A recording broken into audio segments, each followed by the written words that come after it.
long as you can hear me. Hello? Yep. Hey. Yes, yes. Okay, cool. I've switched over to these earbuds. If I suddenly cannot hear you, I'll oh hey, we're here. Hi, everybody. Welcome back to part 3 of our Extra Life Castle Siege. Enemies have gotten into the castle at this point and have begun to infiltrate, pushing our heroes back. Gluzo has once again decided to shift groups over to whatever these guys are doing. As a reminder, we are doing this particular stream in support of Extra Life, in support of the Boston Children's Hospital, in particular because of their fantastic work with trans kids, and because they believe in autistic treatment other than applied behavioral analysis, which is a massive win. If you hit !Extra Life in chat, there will be information and a link to our campaign and how to donate. If you do, all of your money goes directly to the Boston Children's Hospital. It goes directly to helping kids. Extra Life doesn't take a cut, and because it's not like passing through a second set of hands, it is tax deductible for you. So help kids and help yourself a little bit. With that, I'm going to mute myself and turn it over to Kate. Thank you. All right, so we are going to just enter into this now breaking siege, and dusk has long gone away and night is settling in. And I would start off with 4 of you right now are gathered near the opening leading out into the outer yard. Near what are the kitchens in the back, near where they're tending to a lot of the injured. And I would say we see Netti, Grimm, Sigrún, and April. 3 of the 4 of you are gathered around Netti, who is kind of doing something up. Something to help those that are on the injured side in this break in the battle, and also to perhaps bolster spirits and bolster constitution for the next wave that inevitably will come. I'm cooking up a nice, delicious pot of some of the local flora and fauna that I picked up, not knowing that I was going to be using it tonight. So, while usually I have the pot on my head for defending, I'm now using it to cook up some of my healing magics to help these poor, unfortunate souls that don't likely get as good a cooking as they do when they're as they do when they are not injured by me. At this point, too, how would the rest of you be interacting? Would you be helping? Would you be looking out? What would you be doing here? I think Grimm's habit would normally be to, for the courtesy of everyone around him, to be as close to the fire as possible so he's visible. Because every time the shadows, flicker or he steps back, it's like he kind of gets fuzzy at the edges. Even for, people who can see in the dark, he just kind of is gone. And he understands that he doesn't make a lot of sound and that he's, very not visible, so he tries to, be obvious. It's like, these people are my friends and I'm trying not to give them a heart attack. And he'd probably comment on the various herbs and things that Netti is putting in, as someone who also tends to just gather food and stuff. Although he doesn't know anything about cooking, so he's like, "Really? You can cook that? Does it make it taste better?" Generally, yes. So usually you don't want to just eat it raw because that will, unless you're like a cow or something. But if you cook it up, if you cut it up just right, it should not harm you, and often it adds a little bit of a spice.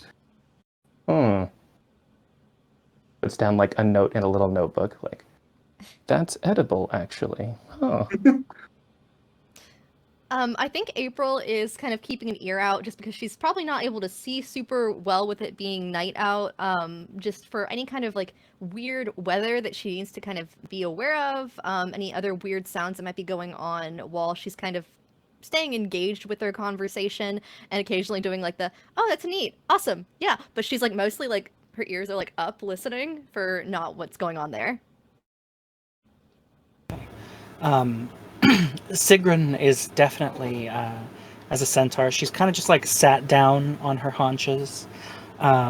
She has her glaive kind of loosely in one hand. She's just staring straight at where she's thinking that the enemies will come from. And in her other hand, she has her tribe's scroll, as she is also a shaman.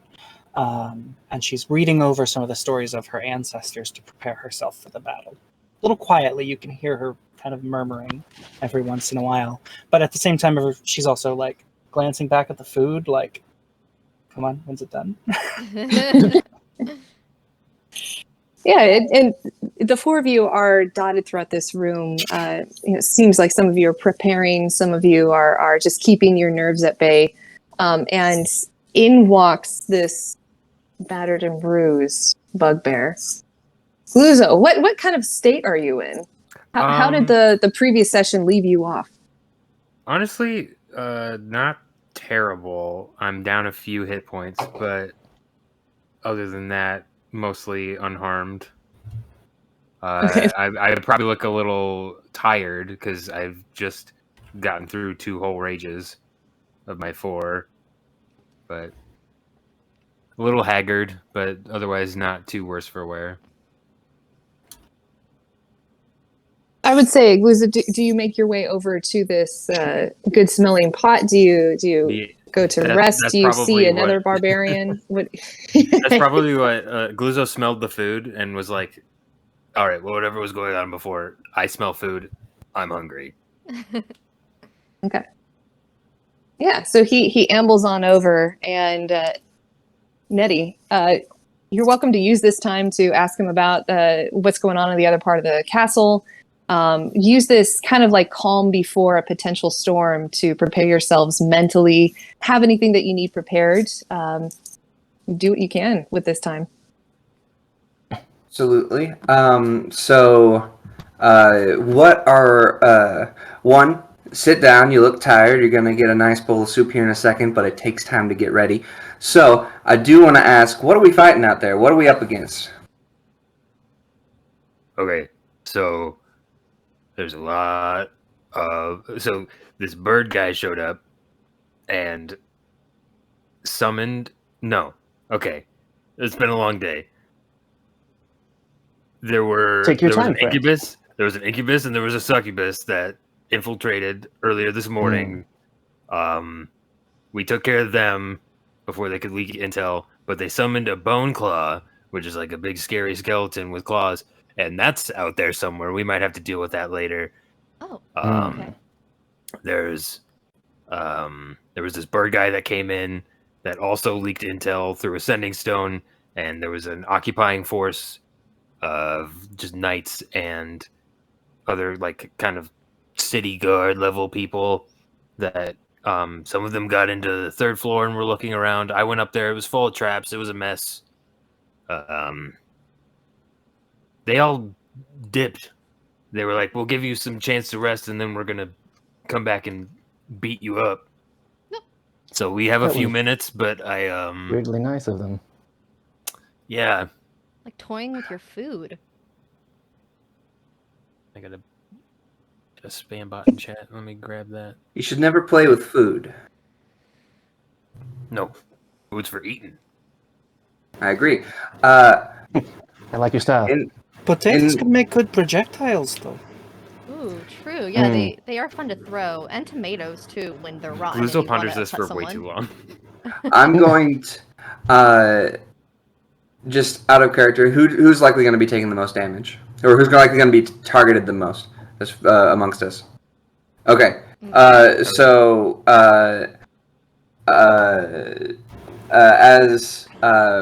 as I'm cooking up, I'm going to take the first ladle and hand it over. And here, I got a little special something for you. And I pull out like a little flask and kind of throw some stuff over it. And I cast protection from from evil and good on you.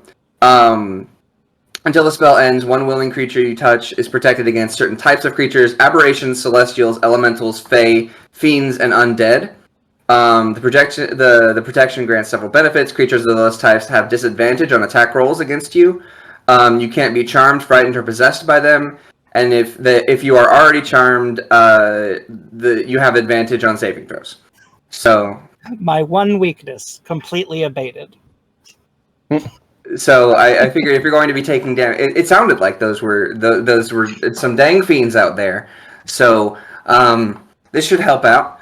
And so I've now cast that, and it's concentration for 10 minutes. So Okay. Cheers to you, friend. And she'll also read from her scroll as that effect comes in, realizing, okay, we're preparing, we're getting ready for this. And on her scroll that she has, she reads the story of Arnie the Unbroken, which is a tale about how the great Arnie took the wrath of a great bull, head to head, horns to face, and left fine and unshattered from that, and casts mage armor on herself Ooh, nice. to raise her. Nice. Just as that, it immediately just like envelops your body, and you have this swirling armor around you that hardens into something material and protective. You hear just the shouts of alarm outside, and a distant horn is sounded. What do you do? Stand up. I hope you guys Yeah, I can think eat Grimm and is walk. off like a shot. Mm-hmm. yeah, It I would be, guess I- yeah, we it's just- going to be easy for that. You guys are right by the exit, the door where you're hearing the sound come from, leading into just an outer area. I guess Soup's gonna have to wait. Here's a few power bars, and let's get to it. Do we get snacks, actually? Like, is that a... My character, I'm assuming, has some sort of like, I don't know, a granola bar, homemade. Yeah. Always at the Amazing. ready, right? Just in the back pocket. You just Always at toss the it, ready. right? We'll say that that's in character how I cast my healing spells. I'll tell you to take a bite, and that will be when that Amazing. happens. Absolutely love it. All right, you do that, and as you race out into this courtyard, and you see just lighted beacons periodically, just like every 6 feet or so, giving enough light into this inner courtyard that you're able to kind of see around you. You hear this distant rumbling get louder and louder and louder, and before you can register exactly what it is, crashing against this outer wall and making a dent, you hear just this battering ram over and over and over again. How tall is this wall?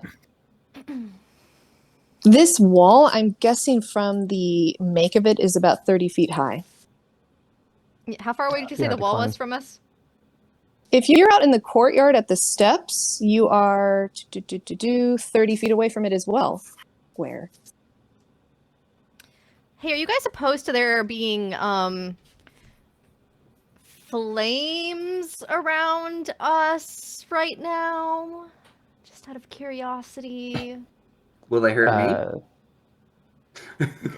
They won't be near us. Okay, well then. Seems fine. Burn what must be burned. Gonna be hard to hide, but I think it might be more valuable than just me, so...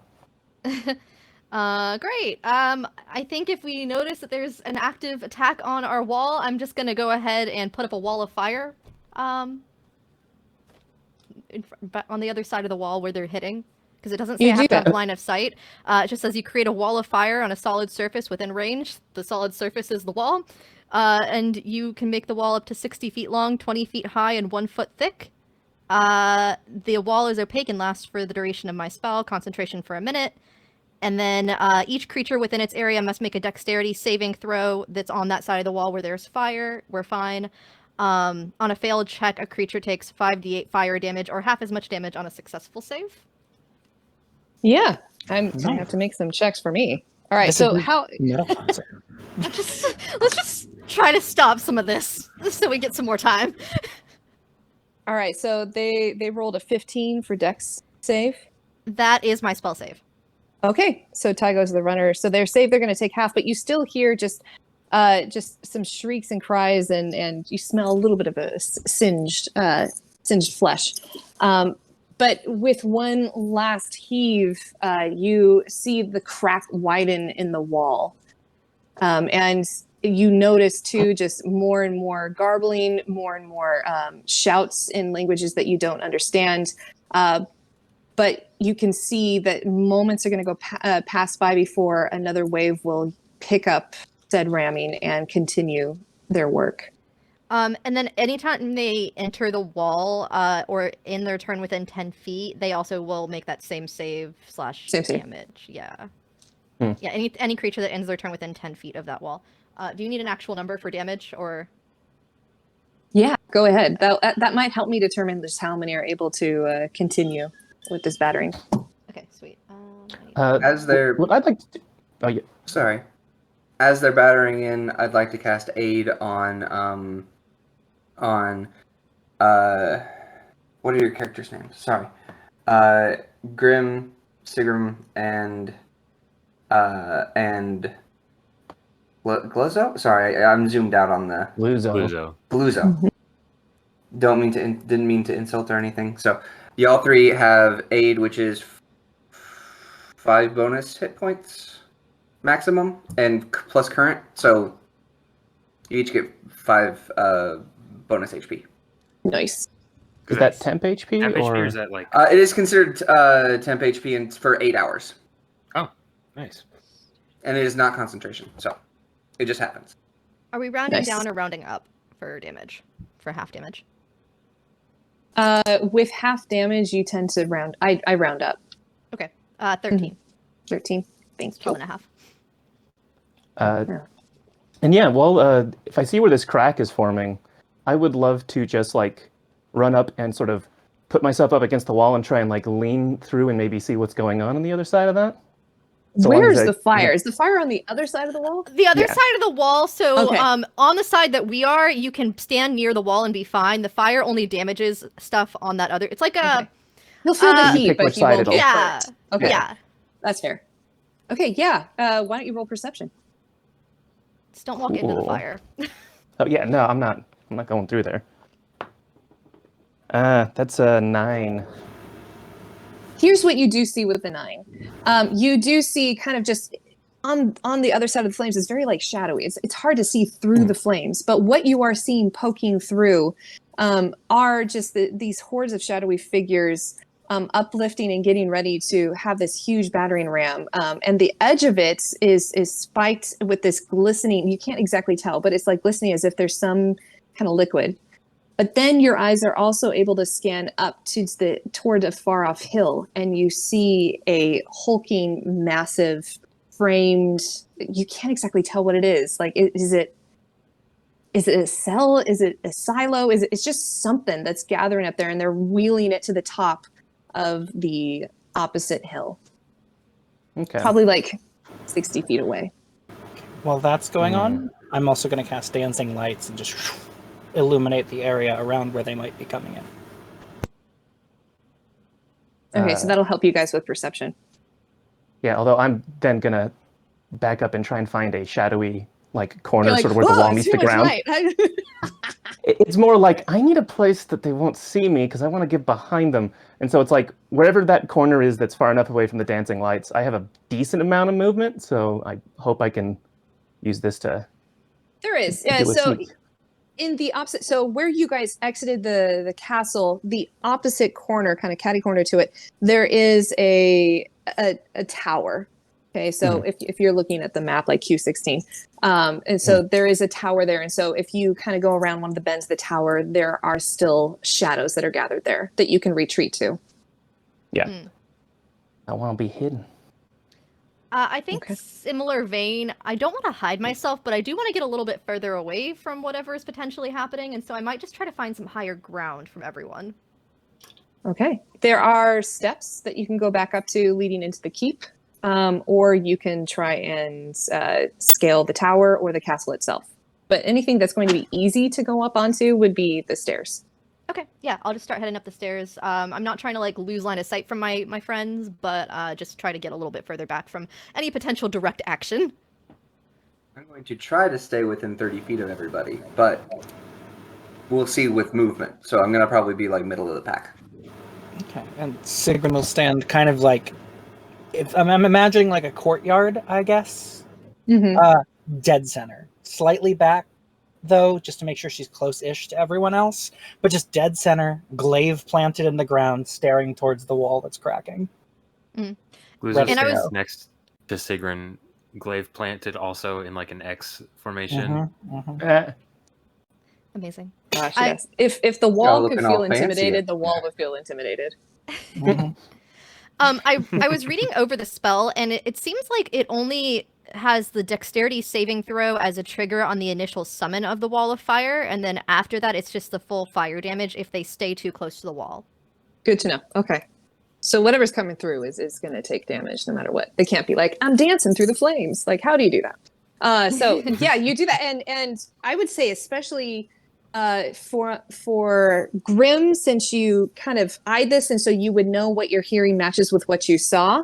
And then you can kind of peek a little bit at it, April. You're able to kind of see just cresting that hill and then going down this hulking framed object. Just this sound of creaking wheels picking up speed and going faster and faster and faster, and then the thundering reverberations on the ground from it.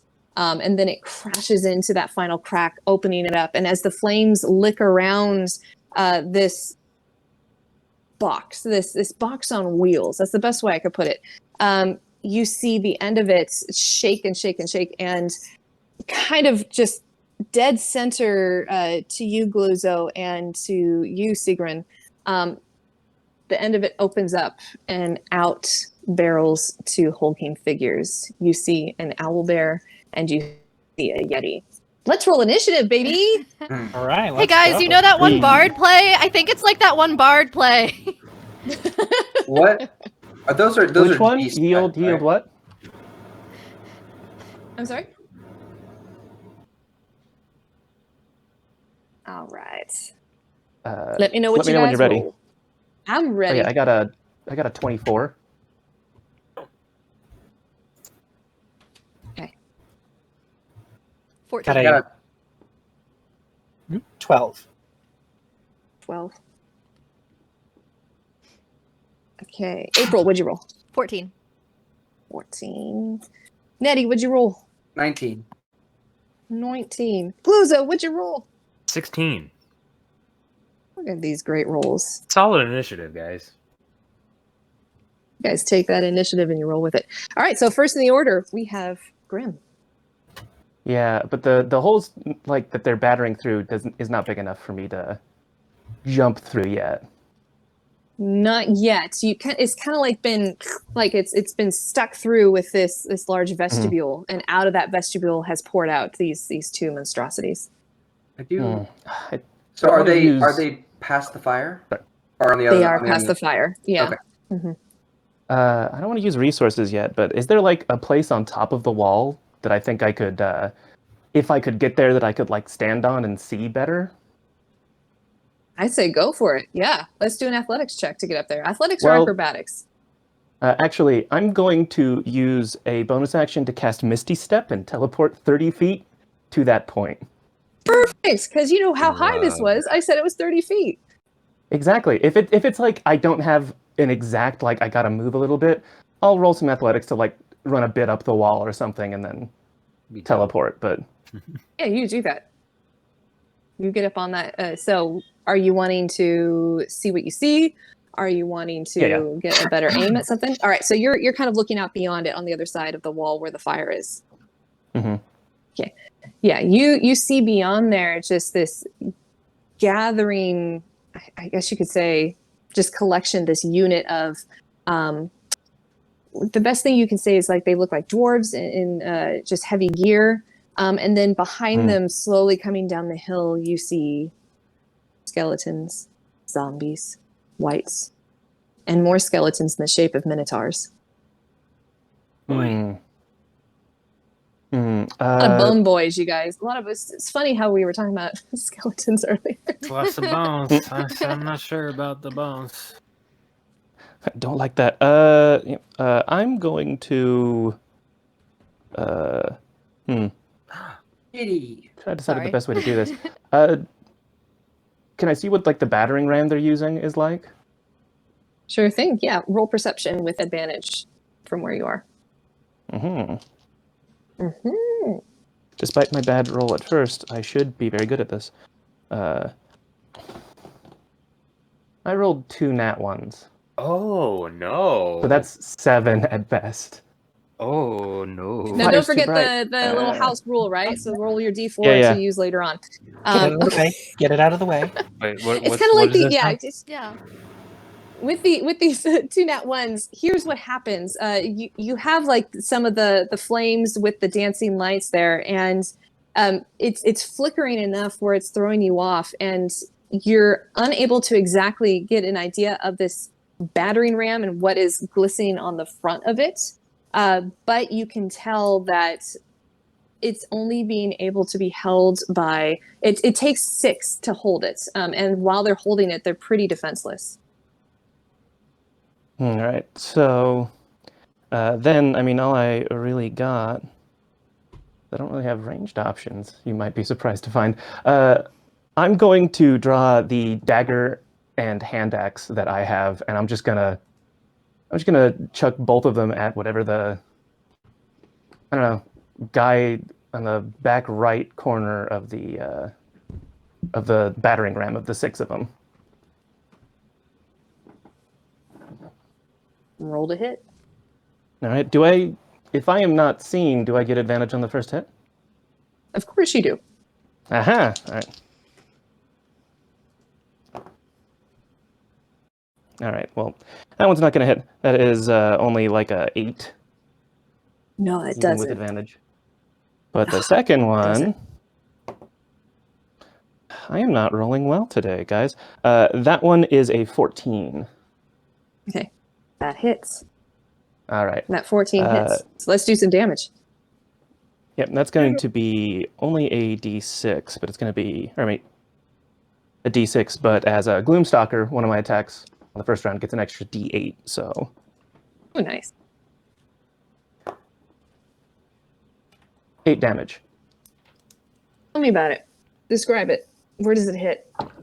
Yeah, I think he can't really see the shapes very well due to that one. I think the fire and light is very... So he's like, well, it's vaguely humanoid. And I think the first one goes wide because he drew his dagger with his left hand. So it's just like, oh, well. And the right one is the hand axe. And you can't really see, but it gets him like just like the back upper shoulder area. And it's sort of propelled by this shadowy force as he's putting a little of his Gloomstalker oomph into it. And, yeah, it just, you hear this like sickening thud, and the figure goes down, and the battering ram also kind of like goes down. All right. Well, to make myself not a target, because they may or may not see me at this point, I'm going to jump back down into the courtyard. Okay. I have monk stuff, so literally I can't be harmed by anything lower than like 50 feet. Okay. Okay, that's fair. Yeah, so just... We're good. All right. You're like, I got one. Nettie, you're up. What and I'm going to describe very quickly. There's a battering ram. There's a lot of undead. I maybe have delayed the battering ram a little bit. We'll see. But like a lot of undead. Like a lot. How, if I may ask, how much... I know this is a weird question. How many pounds of pressure are they putting on that battering ram whenever they ram it? Oh my gosh, I do not know. That's a very specific question. I want to know why we're asking this. I have the immovable rod. It can hold up to 8,000 pounds of pressure. Oh. I mean, yeah. Yeah, I think there's less than 8,000 pounds of pressure being, especially since one of them dropped, so there's only 5 guys trying to push it through unsuccessfully. Okay, so I'd like to, if I can, would you say I'm within 30 feet of where the battering ram is hitting the wall? Where you're standing in the center? Yes. No, you're not within 30 feet. That would be 45 feet for you. Okay. Then let's see. How am I going to get there? Because they've broken through already. They've partially broken through. It was only a gap wide enough to fit the vestibule through, holding these two monstrosities that are between you and this wall as well. Okay. And so they were trying to widen it. And as long as they are unable to have all six there, you're noticing that there's no forward movement. There's no successful swinging of this battering ram. Okay, so I guess I can. I've got a turn or two maybe to get there, but and so in between me and them is the Yeti and Owlbear. Oh yeah. Okay, so what I would.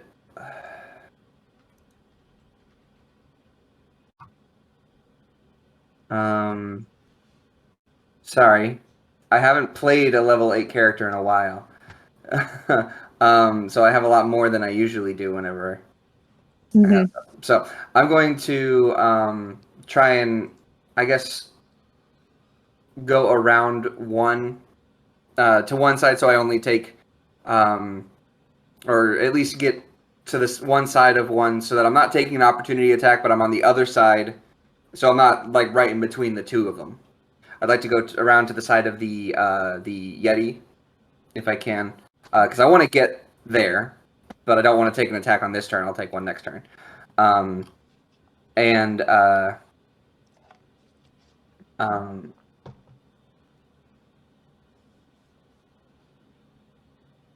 Sorry. All good. Gluzo, you're on deck. Yes. I'm going to cast Inflict Wounds on the Yeti. Okay. I'm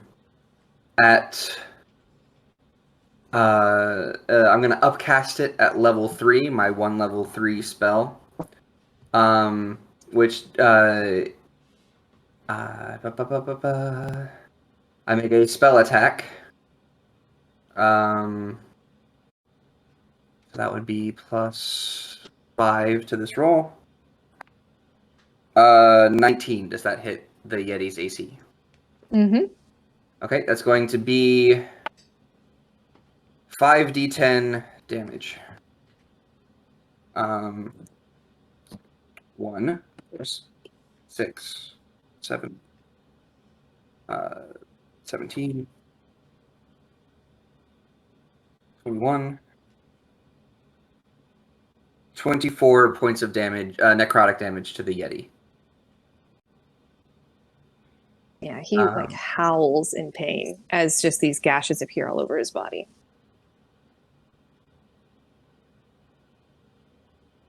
Well, you see, when you come and you do rude things to people and you hurt them, you get hurt back. Team stop for a second and he tilts his head and he starts to rethink, but he's like, no. And he just growls again and issues that challenge in a guttural scream. Gluzo, you're up. April, you're on deck. Hello. Okay. It is time, once again, for the third time today, to rage. I'm going to... I would like to rage. As a Path of the Beast Barbarian, I'm going to use Form of the Beast Tail for this rage. I knew he seemed like wild folk, and that's why I liked him. He says in character. Yes. Mm. And then I'm going to, instead of using the tail to attack, I'm going to use my glaive and hack at the owl bear in front of me. First attack, 18 plus 9, that's a 27. Yeah, that hits. Which I hope hits. Uh-huh. You're good. Second attack. No, it misses. You're like, wait, this is no owl bear. This is a Taras. Adamantium handy bear. Second attack is a... God, what did I say? 17? Yeah, that hits too. Okay, here we go. 2d10 plus 16. So 8 was 24 damage total. Okay. Yeah, you just And that is- hack and slash this guy. That is my action and my bonus action. So that shall be my turn. Excellent. April, you just saw like two of your teammates, just both of them, just do some awesome damage on these two monstrosities. What do you do? So, watching that, is there a way that I could try to summon my wildfire spirit so that it is within, I think it's a 10 feet of, within 10 feet of the two people that my friends are attacking, but not within 10 feet of my friends? What is the kind of like how big is this thing? It's just I'm not really sure. It doesn't really have a description of the size. It just says, okay, small. There is a stat block, Yeah, and it says so- it's a small creature. Yeah, so it's Okay. small, but the way it Well, you appears... can definitely do it in between them. Okay, it's perfect. small. Yeah. Mhm. So then she's gonna, as her action, summon her wildfire spirit, and it kind of appears in this like flurry of like flowers that look like they've crisped up from autumn, and like monarchs and other orange petaled butterflies, and it just kind of swirls between them. And they have to make a dexterity saving throw when I summon that. Okay. Let me roll for both of them then. Let me get these stats going. All right. Is that just So- an AoE? Would I have to dodge anything from that, or? You're not within 10 feet of it. You'll be good. From where I summoned it. Okay. All right. So Bring it. Owlbear, I'm guessing, does not succeed because that was a 6. Yeah, no. 15 is the spell save. Okay. And then the Yeti got 11. So both of Okay. them fail. So they will both take 2d6 fire damage when I summon this.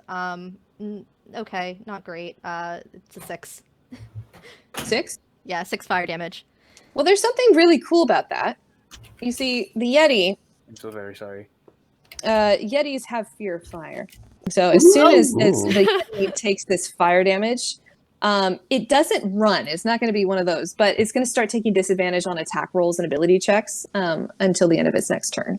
So you can see just like its fur is like singed, and it sees this this being in between it and the other monstrosity, and is completely distracted by it. So any future movements or attacks it's going to make, it's going to just keep an eye on that instead. So not all of its concentration is on you guys. Sweet. And then I will just go ahead, since that takes up my action. I will bonus action Shillelagh just to have that ready to go on my little staff that I have. So you can hit him with a And stick. then the wall is still maintained. If there's anything that I need to roll for the wall. No, not right now. Sigrún, you see this Yeti there just starting to just like freak out with the fire, but trying to hold its ground, and the owlbear too, just yowling in pain. What do you do? Okay. So the first thing Sigrún is going to do is she kind of flips down that scroll again. And she reads quickly, loudly, proudly the story of Floki of the Mists, invoking the historical tale of her ancestor who tricked a demon by using the shadows of the mist to make it look like there were more of him. And she casts mirror image on herself. So you see 3 copies of her all around her. And we'll follow that up by charging straight up to the owlbear. And as she's charging up, going into a rage. So you see kind of like, she doesn't have tattoos when she's not raging. But as she does, very like Avatar The Last Airbender, you just see these blue spirals just from her collarbone down her navel and just flick down her arms and then around her eyes like in war paint. And she lets off this scream, and as she does so, you hear kind of the howl of almost a spiritual way, as she is a ancestral barbarian. You see spectral warriors just right next to her, just kind of appearing from mist as these blue shades that match the color of her tattoos. And this owlbear Dang. who was fighting one opponent now feels like they're fighting like 7. Yeah, you bring a whole army. Yeah. Wow. Yeah. I Can't love hit that. this turn, but she's scary. I love that. And she's Okay. scary, she's scary, and she's scary. I wouldn't And want all to of their fight friends that. are scary. Mhm. Yeah, You she and just- what she army? brought- she just brought the whole tribe. What army? All right. Any other actions for Sigrun? No, that'll be it. Okay. Now it's my turn. Next on the Uh-oh. order is going to be that owlbear. So now, typically with these, am I going to have the owlbear make any kind of wisdom check to see, like, is it going to strike true on it or attack one of the So- copies?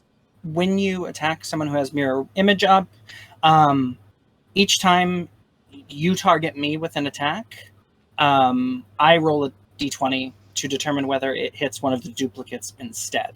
So you'd have to hit me in the first place, and if you do, then I determine that. So if it's going to attack me, Oh yeah, no, this thing's going to attack you in reaction to Okay. all of that. Yeah. All right. So, do you want to roll a 20? Or you want me to roll 20?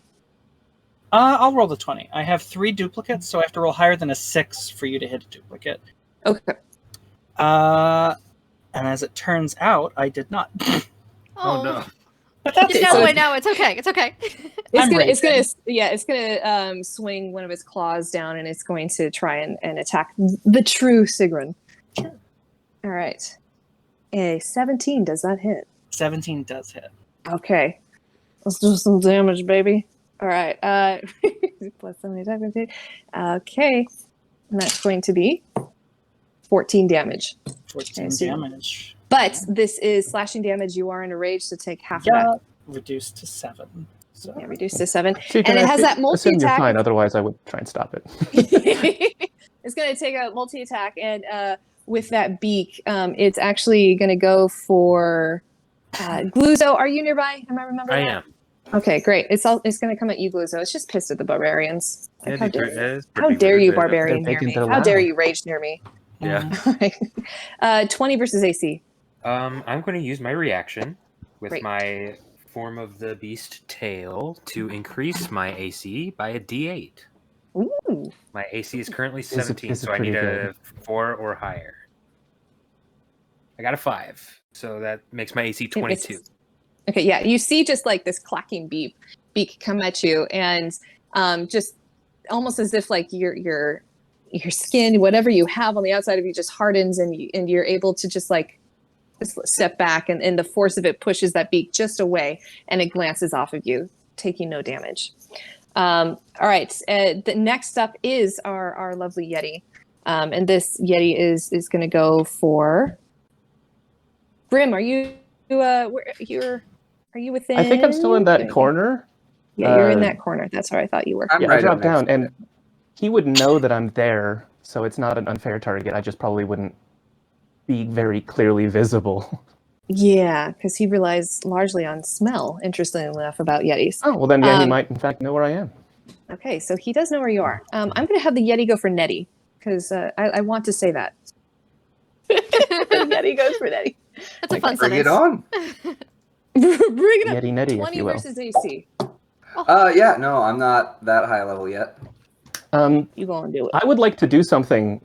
I would like to, as a reaction, cast Silvery Barbs. Here it comes. All right. So yeah, you're going to have to re-roll and pick the lowest roll. I Okay, think what so for this happens one, is I'm in that rolling moment. twice, right? Or No, you don't have just advantage, so it's Okay. just once. let's do it. I There it really went. want to say this for advantage, but I also would like to protect Nettie. You're gonna hate this though. It's 22 versus AC, so we're keeping. So it's 20. Hold on. Can I? I'm gonna see if I can reaction to anything because I do have some reaction stuff. I don't know if I can do it for this though. Yeah.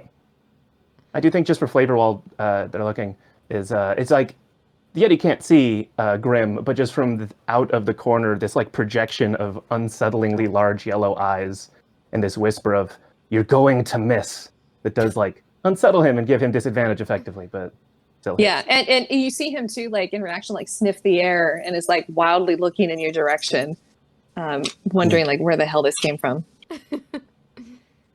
Nope, I got nothing. Okay. Oh. Okay, so it's going to be this is a claw damage, so you're going to take 7 damage, Ooh, and ouch. then My bone. also 3 cold damage. Okay, so that's 10 total. 10 total. Yeah, so 7 Okay. slashing, 3 cold. Okay. Luckily, I'm not weak to either of those. Okay, and I'm going to that it also gets that multi attack, and as it smells the air, it's going to do a quick perception check to see if it can detect exactly where those silvery barbs came from. Uh-oh. 19 plus 3, 22. That's. Can you roll stealth? Oh, I'd imagine nice. since he's smelling, I don't have advantage. No. Mm-mm. That's fair. Totally fair. You put on cologne this morning, though, so. I think it's Damn it, why did that I Grimm do is a that? wild man and probably doesn't shower as often as he should. I'm gonna be real. Well, Well, I the got death a 25 because I put my ranger expertise into stealth for this reason. Oh, Okay, that's really good. So yeah, your stealth beats his perception for that. But you see him smelling the air, and he kind of like has gone on just his hind quarters and is looking, and huffs and comes back down on all fours, and instead he's going to claw once again, this time at you, Gluzo. You are within reach. Gluzo's like, no. Gluzo's fine. That's fine. You know what? I think you're going to be off fine on this. This is a 14 versus AC. Are you going to be okay on that one? Yeah, I'm still Okay. at 22 right now, so. Okay, great. Yeah, he swipes, but I'm giving him disadvantage here too because like he's still like eyeing that fire, and just he decides to look at the last second and swipes, and it's just air. As he is swiping at you and like he growls in frustration, you hear just this commotion on the other side, as what I can tell you as like the omniscient one. It sounds like this whatever it was before is being picked up again. So reinforcements have arrived, and this battering ram is being picked up, but no other further motion is happening. So we come to the top of the order. Grimm, you're up. Netti, you're on deck. All right, now I just have to decide if I want to. Turns out both of those spells didn't cost spell slots because of Fey Touch the Feet is great. Use it in your games. Anyways, it's so good. Well, anyways, so I just have to decide if I want to use resources. You know what? Not for this one. Grimm is just going to sort of dash out of the corner, and he's going to engage this Yeti and see if he can't do something about him. So the first attack is a 23. Oh yeah, that hits. And I'm going to use my marking feature from Ranger to add an extra d4 of damage to that. Oh, excuse me. I rolled the wrong. So this is his longsword. So yeah, that is actually max damage. An 8 and a 4. So that's 12, 15 damage. A good hefty first strike. Let's go. Right? Yeah. Jaboy is looking bad. Jabot. Well, that's unfortunate for him because I got at least one more attack here. Well, that's only going to be a 14. Okay. Does not hit. All right.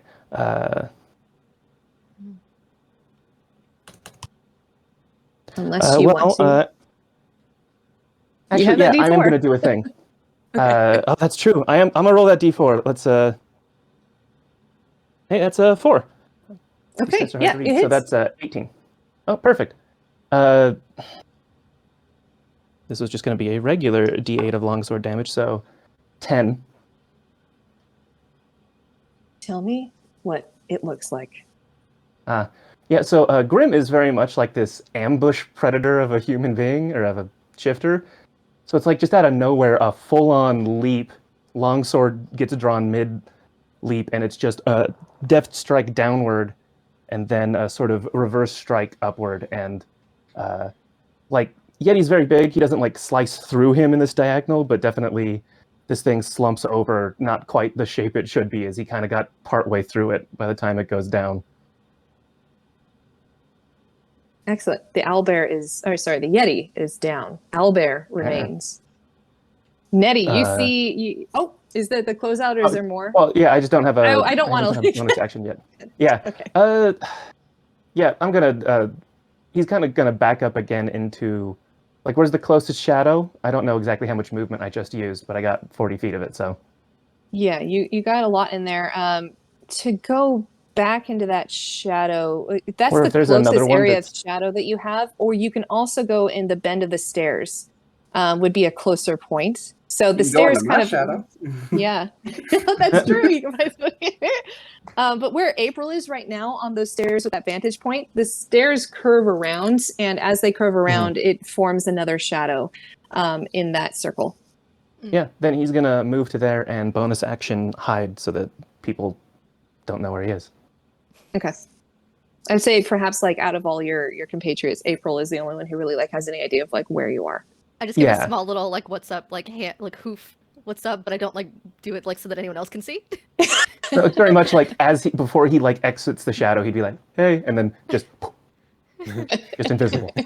Bye. Bye. And I'll roll stealth maybe when someone rolls perception, or I can roll it now. So Yeah, why don't we keep your stealth up right now, so you can roll it and I can keep track of that. yeah, okay. That is 24. Got it. Okay. Expertise Right, Nettie. TV. You are up. You have now all that's immediately in front of you is the owlbear, and then the breach that is back on. You can see kind of like through it. If you squint your eyes, you can see like the ram is back up and being prepared for another strike. Gluzo, you're on deck. Sweet. Am I not in combat with the owlbear? Because I did try to make sure I was outside of that range when I went around the Yeti. Yeah, you are outside of the range of the owlbear. Or owlbear, yeah, correct. Like if you were to go past it, I will not have an opportunity attack occur. That is what I was trying to avoid. As Grimm pops back into the shadow, I say, "You're a hard man to see, but you're hard to miss too." And I go up to the door and use my action to pull out my immovable rod and activate it in front of the like right outside. I put my hand through the crack in the hole and kind of like turn it, and then activate the immovable rod just so where the rod is like angled outside of it, so where I can hit the button on this side and not have the rod be movable from that side, essentially. So the rod is now kind of sticking out slightly diagonal to where the battering ram would hit it. Right. You do that, and you can see just like it just wedged perfectly into place, and just across that width of the cracking wall holds it. And so as you can see them backing up with the battering ram, still unaware of what you have done, you can see just it would fit perfectly into that. Fantastic. As it doesn't say what it is on my sheet, but I'd like to use my divine sense, which I can use 3 times a long rest, to within 60 feet detect the presence of undead, celestial, or fiend, and detect consecrated and desecrated objects or places. I know that there is the presence of undead in the area, but essentially, how much, and are there specific objects or locations in 60 feet of me? 60 feet of you. Okay.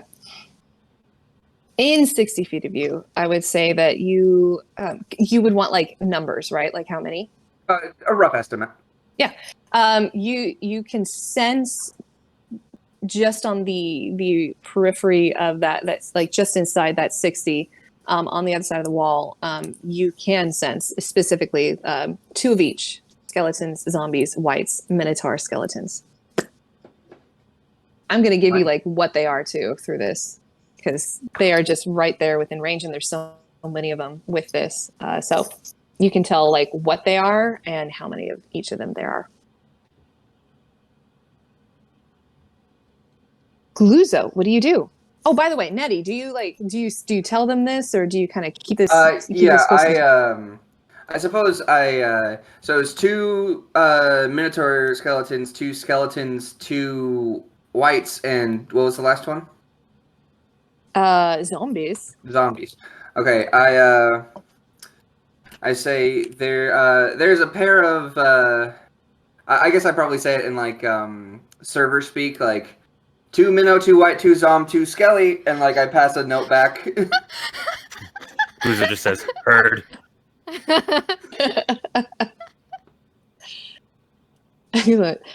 Gluzo, you're up. April, you're on deck. Okay, is the owlbear still up and in front of me? Yup. Okay, I'm gonna try to take care of that. First attack. Went flying, but it's a natural 20. Ooh. Ooh. Yeah, that hits and then some. Let's do some double damage. Let's do it. Yeah. 2d10 plus 12 plus 4, because I'm raging. Plus 16, 9, 25 damage on that one. Second attack is it's not. It's a 12. That's a 13. I go to the runner. You hit. What's that? You hit. Oh, It's a okay. 13, so it matches. Sweet. 8 plus 8, 16 damage. Tell me, how do you slay this beast? It's very matter of fact. It's just a quick with the glaive and head off.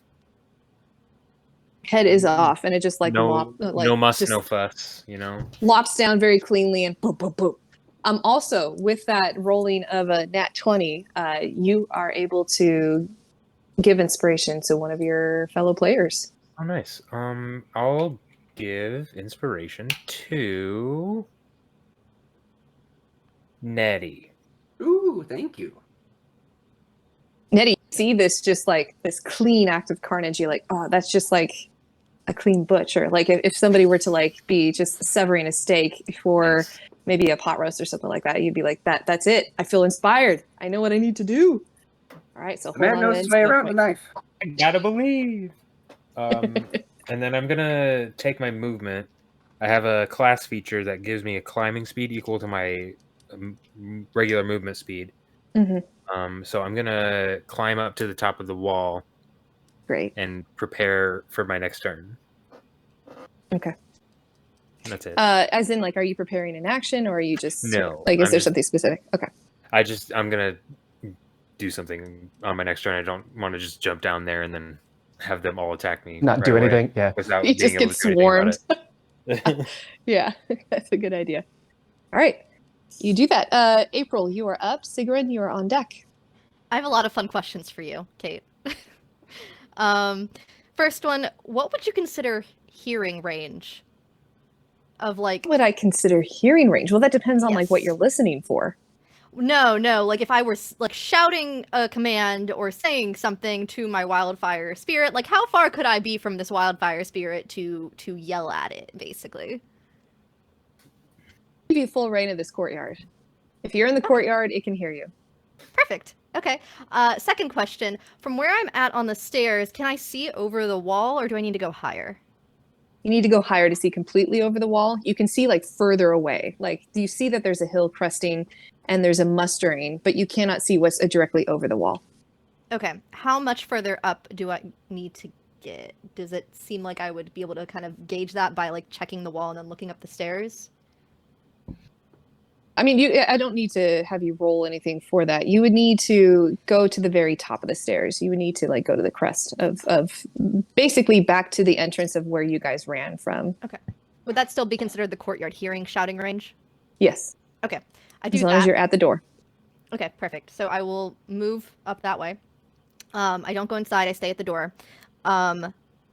When I see below, I would like to go ahead then, and from my wildfire spirit, because we are level 8, I have enhanced bond, which lets me cast spells through my wildfire spirit, as if I was Ooh. casting them, as long as I don't have a range of self. And so from my wildfire spirit, I just go, you really kind of hear the echoes of April's voice as some like flaming butterflies, or fireflies, if you will, sort of shoot out into the fire, out into like, I think it says 100 feet range, 150 foot range. So about 90 feet forward, and just like plant in the ground as she casts plant growth, which basically creates a 100-foot radius of difficult terrain. Nice. Okay, Wow. and you're wanting to surround those that are on the other side, like as in it's going to make it even harder. So we both have an immovable rod and now difficult terrain as well to move through. Yeah, 100-foot radius of difficult terrain, so that way anything that's coming down that hill and anything that's already like at the wall pretty much ahead of the fire. So they're kind of like stuck in like all of this like grassy, overgrown, like rotted plant matter from whatever time of the year it is, just shoots up, and like mushrooms and all kinds of other stuff just grow and make things so much more difficult than it needs to be. Just like if fall like leaves exploded off of trees and then it was like 3 foot deep, it's just like all kinds of chaos. Because I don't know if you've ever tried walking through really thick fallen leaves, but it's not really easy. Especially when it's wet. Yeah. So it's basically just like that just kind of happens. And that's her action, and I don't think that it costs me the bonus action to cast through the enhanced bond. Let me just double check that. Stuck between a rod and a hard terrain. Yeah, rod and hard terrain. Yeah, so that's my action to cast through my wildfire spirit. Whoops. And then as a bonus action, I then shout down to my wildfire spirit, flame seed the other one that it was near. Not the Yeti. What was the other thing down there? The Owlbear. Dead. They're dead. Oh, both they're they're both dead. dead. They both Oh. dead. They gone. Yeah, we made Dead. quick work of them. So I guess it's my reaction to hold something. So then it would be my reaction to tell my wildfire spirit to hold a bonus action to do its action. Is that how that would work? Or would it be its reaction to hold its... Tell me what you want to do. Tell me what you want to do, and let's work through this. It's my bonus action to command my wildfire spirit to take an action. I was going to have it take its action for its flame seed ability, which is where it just basically spits and shoots, makes spoots. Nope, it spoots now. It spoots out fire seeds, which is just like a ranged little fire attack it can do, which is its action. It's spooting all the booty. The range of that. That is 60 feet. You can still have it aim for outside of the breach. Cool. So then it'll do that on a target. It has to be able to see a target. Can it see a target? Can your companion see a target? Do you have stats for your companion for their perception? Yes, I do. Why don't we roll perception, and we'll do that with advantage because of the assistance of the sparkling lights. I'm sure they're still going. We also have that wall of fire.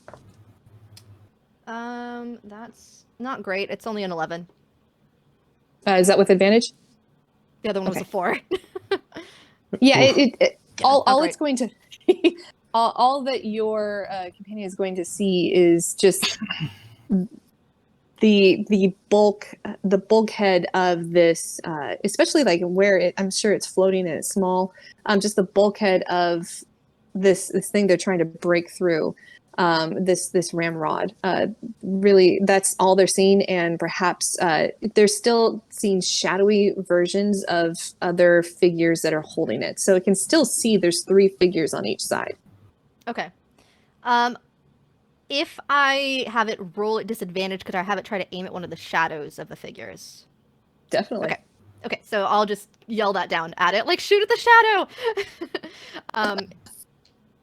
And it will try to hit. We're going to use not this die. Not this that one. Die. No, that one. Ah. Not that one, the other one. Slightly to the left. Where is the blue d20? Yeah, we'll use the tiny little mini dice for this guy. Both little red dice. Okay, That's wild. That's 2 14s on the die. Okay, well. Plus your spell attack modifier to hit. 14 will hit. 14 will 14. hit. Okay. Yeah, 14 will hit. You don't need to add anything. All right, Cool. roll some damage. Sweet. 4 plus 7 damage. 7 fire damage. Okay, and that's on 2 of the guys, right? Just 1. Just one of the guys? Yeah. So 2 at 7 or 7 total? 7 total. 7 total. Okay, great. Yeah, one of them, like, it just, like hits into one of them, and you see just, like, more fire and just this horrible shouting, but they hold. So one of them is the one that you hit, if we were to be able to see more closely, is looking horrible. And with that, is that the end of your turn? And then I will just, if there's nothing else like within its vicinity, it will move into the firewall since it's immune to fire, and it's just gonna hang out in the firewall. Kind of gonna go back and forth. Just chilling. Just waiting. Yeah, Just it's waiting. chilling. Yeah. Excellent. Sigrún, what do you do? Okay, sorry about that. Seeing as she didn't do as much as she would like to against that owlbear, but feels like it'll be very soon that they break through. First question, were we told that the rod was put in place? Just making sure. I think I probably said it during the Okay. during the Game little- rundown. Yeah, the little You know, even if you didn't, just say like retcon. She did. Yeah. Like, we got Sigrun, one there. rod, 2. Sigrun thinks magic is cool, but she also respects Braun and doesn't know how long, even with that one spot, eventually it might cave and be able to hit the door again.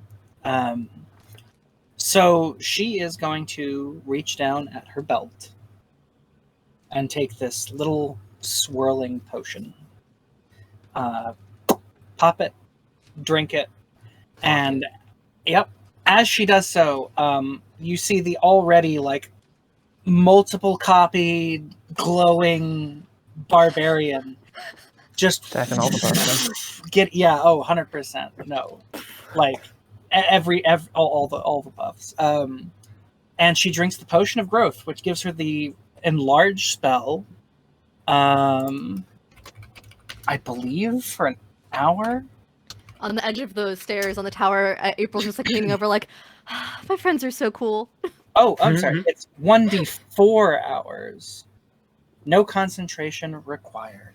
So Amazing. we'll roll the d4. That's a good item. Good idea. we got a 4. nice. Uh-oh. So she So good. It could be very inconvenient if this fight doesn't last 4 hours. right? But she also has equine build. So she counts as one size larger when determining her carrying capacity and the weight she can push or drag. So she counts as a huge creature in terms of how much she can push or drag now because she went from medium to large. So she just charges right at the door and just slams her Like a hole. hands onto both sides of it just to hold the door even more taut. You mean the wall? The pieces of the wall. Sorry, I thought it was a door. Yeah, the pieces of the They're wall. trying to make it into a door. Yeah, basically. So What is she's a door? she's It's not just a wall with a pushing wall. against all the the large cracked chunks. She's just pushing against them to hold it even more. And now she's sitting at a hefty 14 feet tall. Netti? So it's a wall, and then above us is just sky. Mm-hmm. Because we're kind of in like a little courtyard. Yep, you're open air. Okay. Mm-hmm. Okay. Just wanted to make sure. Oh yeah, and, you're open air. and as a bonus action, her little friend. You see a little flying squirrel that's been sitting up on her head.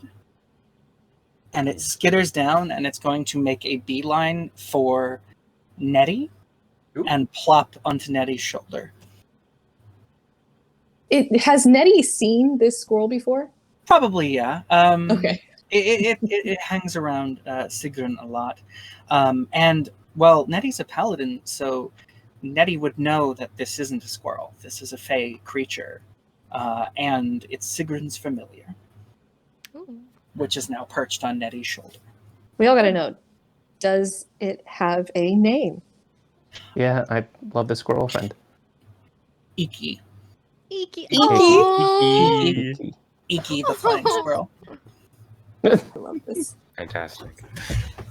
Pardon me while I pause to write this down. No, totally I fine. think I pull out a little. If I can have a free object interaction, pull out a little nut and hand it to him.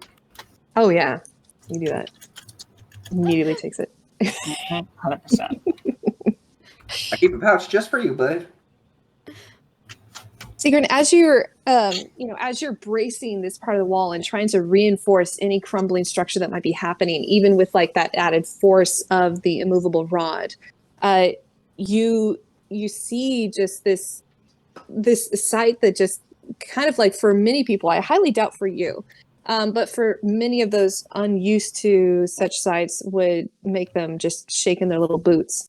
And you see crawling. I guess that's the best way I could put it.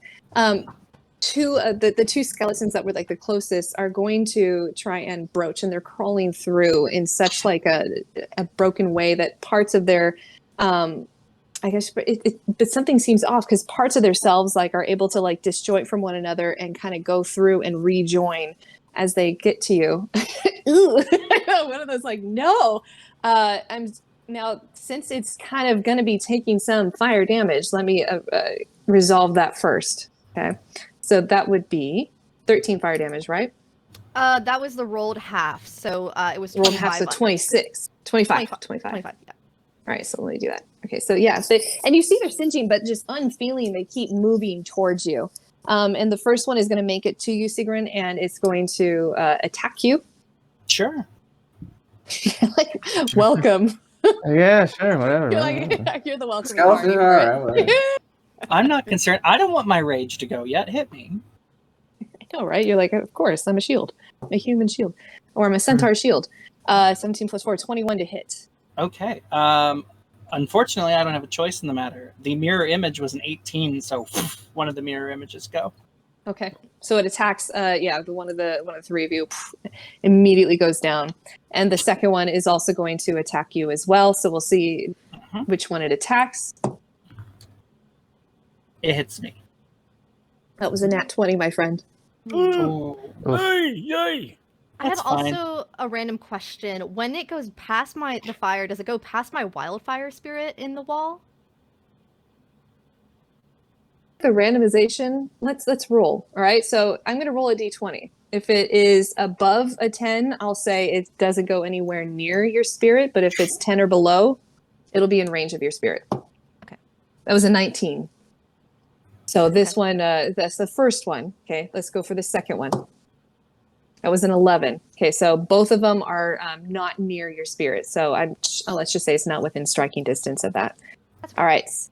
Let's do some piercing damage, which is interesting because it'll just be like normal for you since you're going to take half of this double damage. Mm-hmm. So you're going to take 6 piercing damage.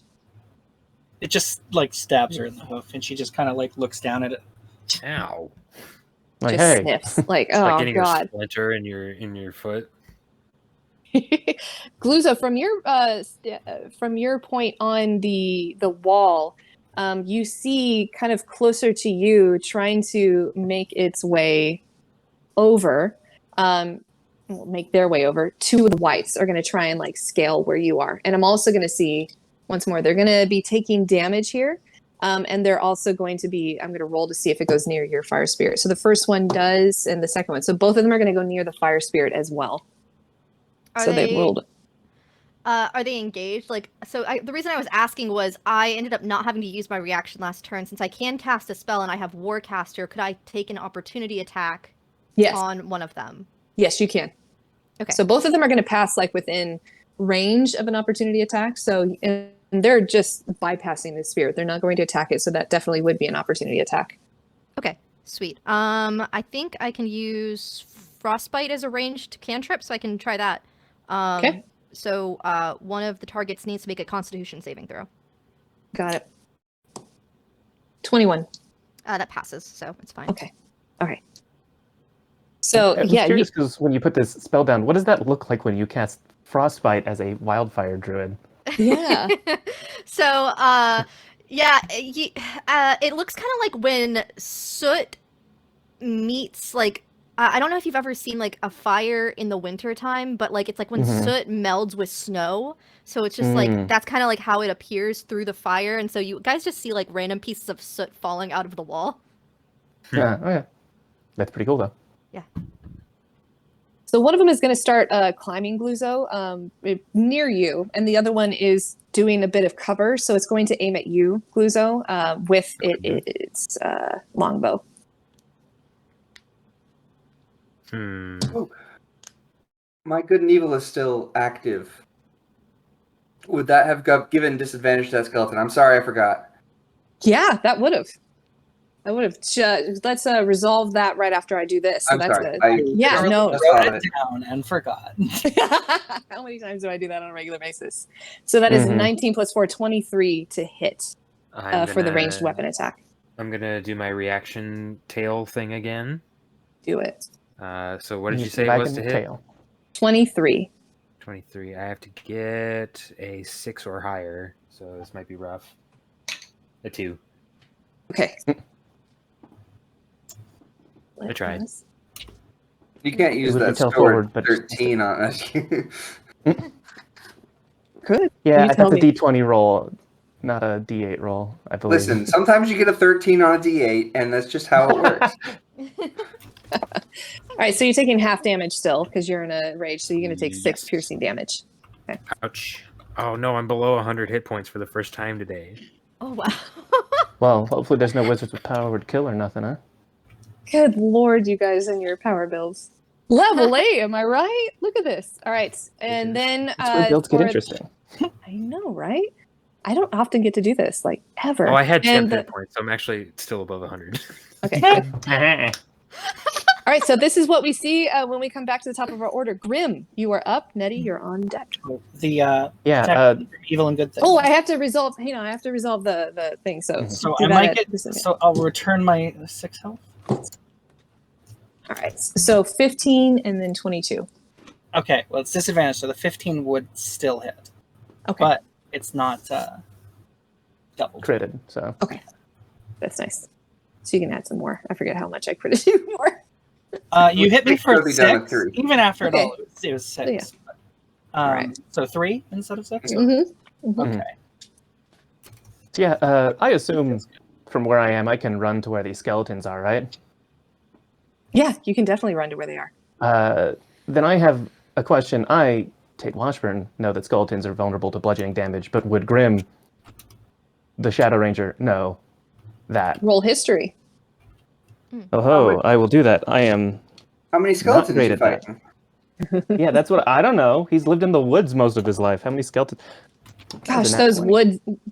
woods. You got a nat Those 20? wood skeleton. Yeah, I got in that 20. Oh yeah, you He's definitely. You those wood skeletons, man. You hate them. Yeah. So I would, if Grimm knows that, then he is going to dash forward, and like he still has the longsword drawn because there's no reason to put it away. But instead of striking with his sword, he's just gonna like kick the first one real hard because he's got monk levels. It's real good. Nice. Do Alrighty, it. let's see what it. Just monk things. Just monk thing. Just monk things. Hashtag. Oh come on. Yeah, it's only an 11. Does not That hit. first one. All right. Well, let's see if the second one gets him. That's an 18. Oh yeah, that yeah. Okay. And I'm going to again use a second use of my marking feature. I don't get a whole lot of these, but they're not really useful. So I'm just going to do a little bit more damage to him. 4, 5, 6, 7, 8, 9, 10. That's 10 bludgeoning damage. Okay. And if that skeleton that he just hit is not down, then he's going to, as a bonus action with martial arts, kick him again. Kick skeletons. Yep. And that's a dirty 20 to hit, so I Yeah, assume. that hits. Alrighty. That's 6 bludgeoning. Tell me what it looks like. Hell yeah. I think that because the first one misses, he like runs forward and it's like a flying knee that's a little high. And when he lands in front of him, it's just a real quick like 1-2 side kick to his ribs and then his skull. and his head just flies off because it's funny. Got it. Okay. Spinning through the air. But I left one for you, Sigrún.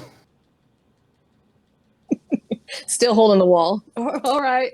Looking back behind her. Hey, thanks. Yeah, Net- her hoof is definitely like since it was crawling down from It's just underneath. like itching. No, you just see it raises up and just Yeah, is it's like it's positioning up coming. above its head. Look, she's huge. She's real big. It's like this big of a hoof, and it's just right above it. Nice. Nettie, you're up. Gluzo, you're on deck. Awesome, Yeah. awesome. Can I like visibly see out? Sort of. Did they ram the door, or have they realized that ramming and didn't ram at the rod or whatever? Was my on their By this on their, point, they have tried. Okay. So I'm gonna guess that they may have. In my brain, I think they're realizing that they got nowhere with that. And I'm going to kind of poke my head forward to kind of like see, because I'm right next to the wall. I'd like to see what enemies are right up close to the wall from me, Yeah. and if any of those other skeletons have come in and. Skeletons. Gotten Yeah, past you the plant see- growth in the wall, the firewall. You see, in addition to the one that is near Sigrun's hoof, you still see two more skeletons coming, and then the two whites to your left. One of them is starting to climb up the wall. To your right, you see two Minotaur skeletons approaching, and then two zombies. Okay.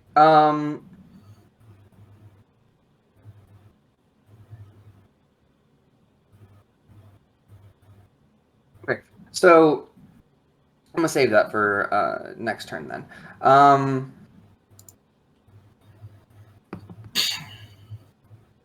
What I'm gonna do is I'm going to for my action, I'm going to cast my cantrip Word of Radiance onto one of the Minotaur skeleton. Just because they seem like the biggest, baddest of the things coming up, except maybe the whites, but I feel like y'all may have that because they're already up almost on the wall. I'm going to try to keep what's coming in a little bit less. So Word of Radiance on that one. Oh, actually, no, never mind. That's 5 feet. That's my bad. I thought that was longer. I misread that. So instead, I'm going to... No, there's no way I can get... Because are the whites past the wall yet into where we are, or... No, okay, so I can't do that. You could Oh, prepare a darn. thing for when that maybe happens. Yeah. That's true. But will they pass where I am? Because they're to the left. They're not coming through the door, as far as I know. Immediately in front of you would be zombies. Zombies. Okay, yeah, that makes enough sense to me. So I guess I'll prepare Word of Radiance for when they come up, and in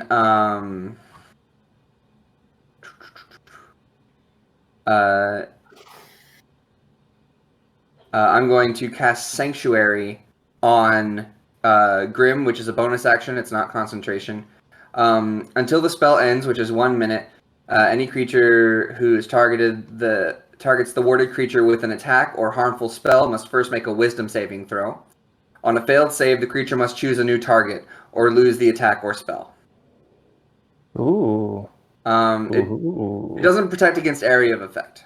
So That's fine. And if the warded creature makes an attack or casts a spell that affects an enemy creature, the spell ends. So basically, you get that until your next turn, because you've already done your turn. You're the one that is furthest in the initiative from me. So I'm casting that, and I'm going to just prepare a whack of my hammer for when a zombie comes up. I'm assuming I can prepare that attack action. Good. All right. Gluzo, you are up. April, you are on deck. Okay, so how close is the guy that shot me? Because I'm pretty mad at him or her or them. He's still like he's 30 feet down because he's still like on the ground. But like from if you want to do like triangle math, you would say he looks like up to be about 10 feet out. Okay. You know what? For the fans, I'm gonna jump down off the wall and hit him with my glaive a couple times. For the Do fans. it. I'll take the falling damage if need be. That's another natural 20. We love to Good see that. Lord Hey. above. I was rolling pretty bad this morning when I was testing all my rolls and in the first session, so we're back online. The dice Second know, attack. man. You just did a flying from the rafters Exactly. strike at this man. It should be a nat 20. Listen, you gotta be more cool. with Why not? The with your second, friends as your witness. the second was literally a nat 19. I don't know. So I'm going Alright. crazy this turn. Mm-hmm. Sicko mode, let's go. Beast mode is probably more accurate, I guess. Listen, I beasts mean, could be both hit. sicko. Both hit. Okay, I need like 50,000 d10s. Okay, first is the crit was plus 16 is 8, 24 damage. And then the second was, that's a 1 on the damage, so 9. So 33 total. Okay. Yeah. He looking bloody. The white is looking bloody. All right. Any actions? And also rolling that nat 20, pass forward an inspiration to one of your teammates. All right, this time I will give it to. I'll give it to April. Yay. Inspiration. Tate, did you roll a nat 20 for Grimm earlier? Oh yeah, I did. Who would you like to give inspiration to? I will give it to Sigrún if he doesn't Excellent. already have that. All right. Yep, Yep, she yep, does yep. not have that. Excellent. Just like tossing it around. You get inspo and you get inspo. It's an inspo board. All right. Gluzo, is there anything else you want to do? I believe that's it. Okay, great. April, you are up. Sigrún, you're on deck. Okay, so has anyone gotten all the way through the wall, or are they still outside the wall, like trapped in between the firewall and the Yeah, main nobody's wall? gotten through so far. Okay. Well, there's that Oh, skeleton. skeletons That skeleton's did. gonna go. Well, he's partly, and he's like, He's coming through. Don't gotta worry about it. I guess I'm just as general reminder, if they in their turn the wall, they take fire damage too. And then also anyone that's approaching is still being affected by the discounted movement. That's not what my brain was trying to say. difficult terrain. Difficult terrain. Difficult terrain, yeah. Discounted movement. Yeah, difficult terrain. So I think I am going to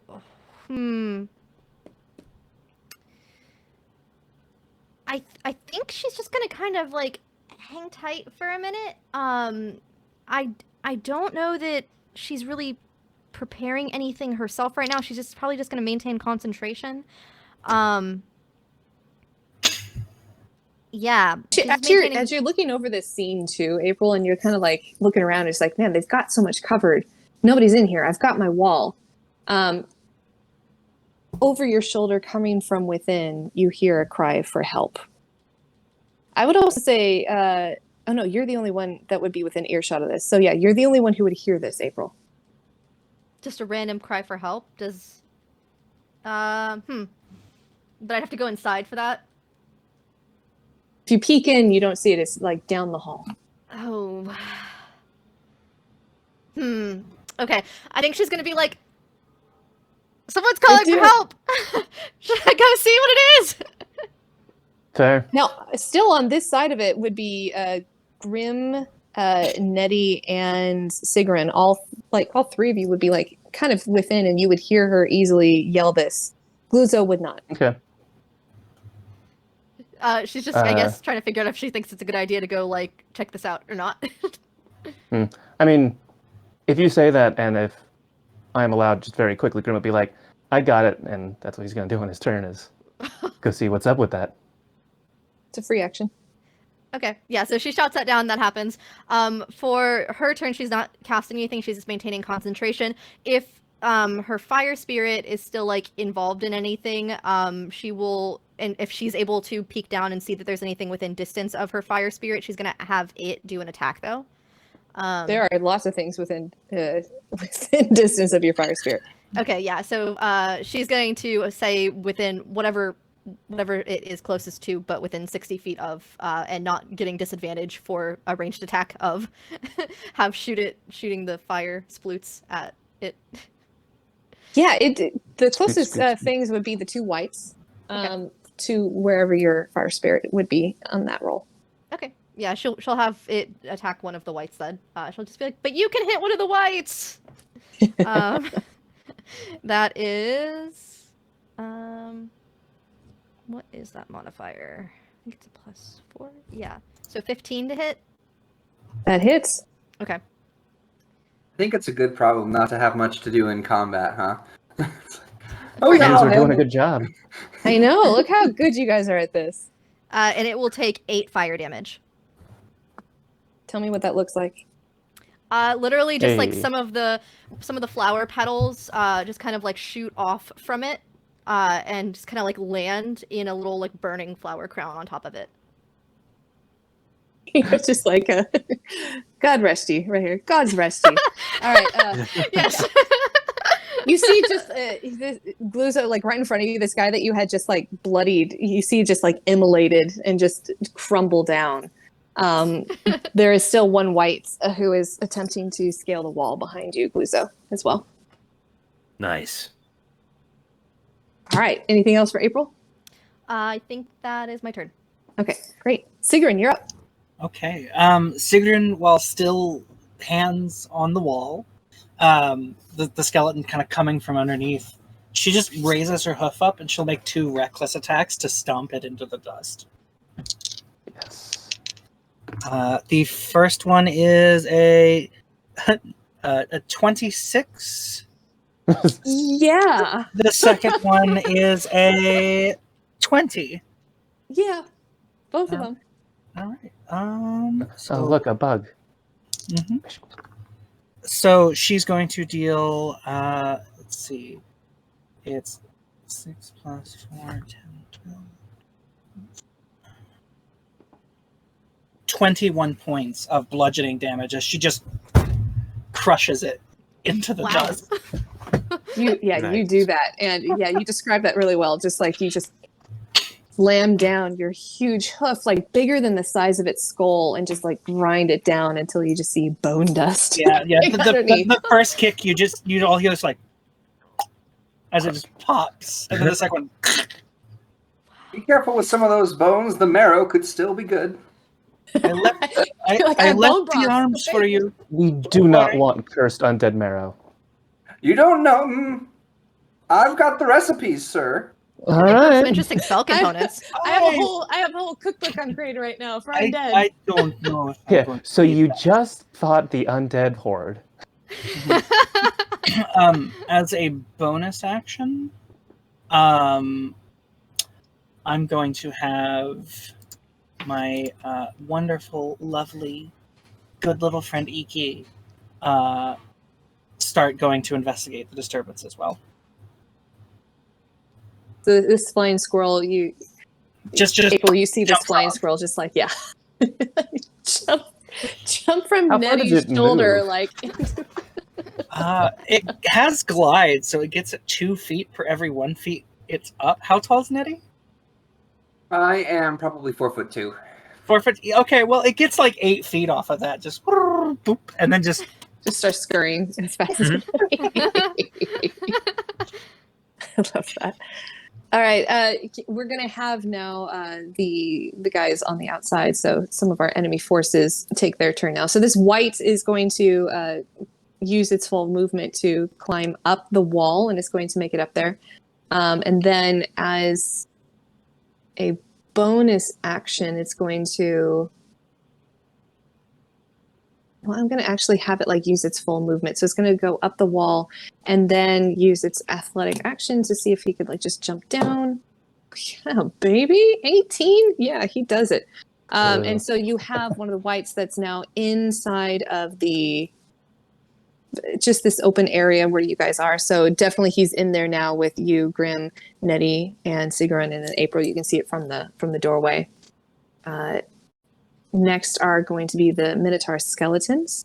Okay, and they're going to come for you, Sigrún, on one side, and then the second one is going to come around and come for you, Gluzo. So let me see if how far they get, first of all. Okay. It's going to... Is Gluzo going to be okay over there? So it's going to come for you first, Sigrún. Sure. With the mirror image, We'll see if it attacks the correct one. 2 duplicates. It is not going to hit Sigrún. Okay, so it's going to go for the duplicates. And that would be 11 attacking? versus AC. What's The The Minotaur skeleton. Okay, disadvantage still. The 10 minutes. It's true. It's true. I'm assuming 11 doesn't hit, but... The If it AC of the duplicate is 11. Okay, so... But it does have disadvantage, so... Rolling again, 11 plus 6, 17. So Okay. still, it would be 11. Okay, so it does attack the mirror image. And now all that's left is the true Sigrún. Right? Well, no, there's 3 when it makes it up. I only lost 2. Oh, nice. Okay. Hmm? That's very nice. One more? I have 1 Solid. One solid, two ghosts. Okay, yeah, because I was thinking in my head, I'm like, oh yeah, there's 3 total. No, there's 3 plus Sigrún. Okay. Yeah. All right. Gluzo. The second one's going to see you, and it is able to walk through, but all it's able to do is like one of its movements here, and so it's going to charge at you. Okay. That is going to be 12 versus AC. AC 17, so that misses. Okay. That misses. So yeah, you just see it charge, and it misses you, and it like hits into some of the growing flora that has been grown very quickly by April, and it kind of gets like stuck in there. So if you decide to attack this guy, you're going to have advantage on that. Nice. Okay. Next, we're also going to have our zombies. Ready to attack for when they get close enough. Okay, so they're going to move, and you have your ready to attack there, so they are within range now. Okay, so I get 2 attacks with my Warhammer. Does that count for, like, if I readied my attack, I get the 2 attacks, or is that... Yes, yeah. Okay. If that's built into you, you can. Okay, so... the first roll is a nat 19 on the dice, plus 5. So, and then the second attack is a 21. So I don't have to use my inspiration. I'm assuming if 21 is going to hit. Yeah, they both hit. Okay, so 6, 8, 18 damage with my ladle on its head. Yeah, tell me what that looks like for one of the zombies. So the zombies creeping up, and they're relatively slow. So as he's coming up, I'm kind of like I'm having fun with it. I'm kind of winding up and doing a big old just kind of hot smash on its head to essentially accordion the spine of that thing and get it nice and just more mush than. You're hitting it with a ladle? Yeah, my war ladle. Is the ladle like silver? No, it is a I would assume it's a either a cast iron or steel implement. Okay, steel. Well, I mean, I didn't mean that mechanically. I meant like, bang bang, Netti's silver ladle went down upon their head. But... looks silvery if it's metal. Love that. Okay. Yeah, you do that. And that guy is just, bent, just out of shape, just gone. I did the undead fortitude, did not pass. So yeah, he is definitely dead. Again. Dead, undead.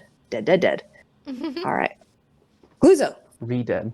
Yeah, I'm gonna go for the one that just got caught up in the plants on the wall. Real quick. This is advantage, right? Yes, you didn't do that with advantage because he's caught. Okay. 25 to hit. Oh yeah. Oh yeah. Oh yeah, you betcha. 11 damage. Okay. Second attack. Oh. My first really, really bad one. That's a stinker. That's a 12. Okay. That's actually tie goes to the runner, so that hits. All right then. Shout out to the 2 natural 3s that I rolled there. 17 damage. Ooh. Okay.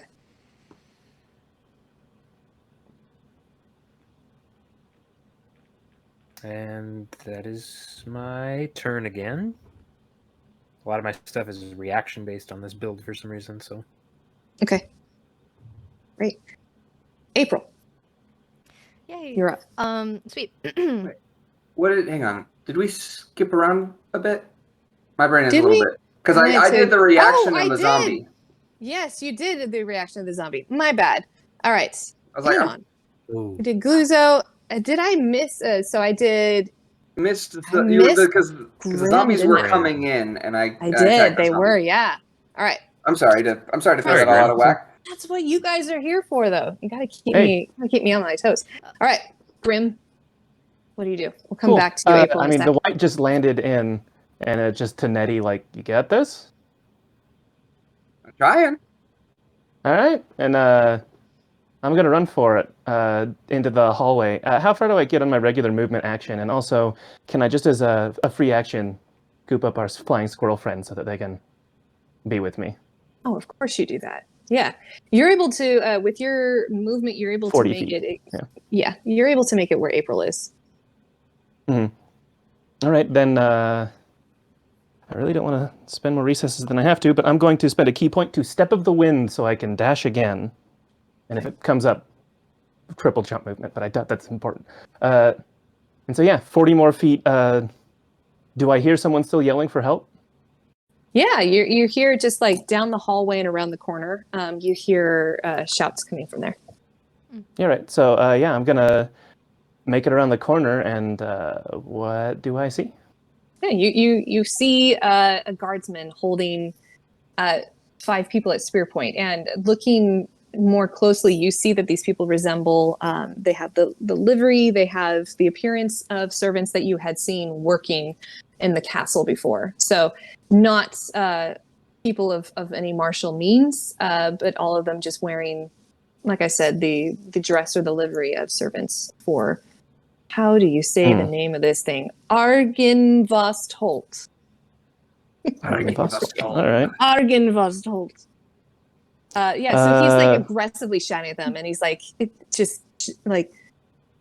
stand down. I saw one of you, and he sees you. He's like, oh, thank God, you're here. All right. I saw one of the servants kill one of my fellow guardsmen. I have reason to believe that one of them, they're not belonging to us. And I swear, and he gestures back at them with his spear, like, if any of you move one more time, I will stab. I would love to roll insight on the people arrayed here, because this is a delicate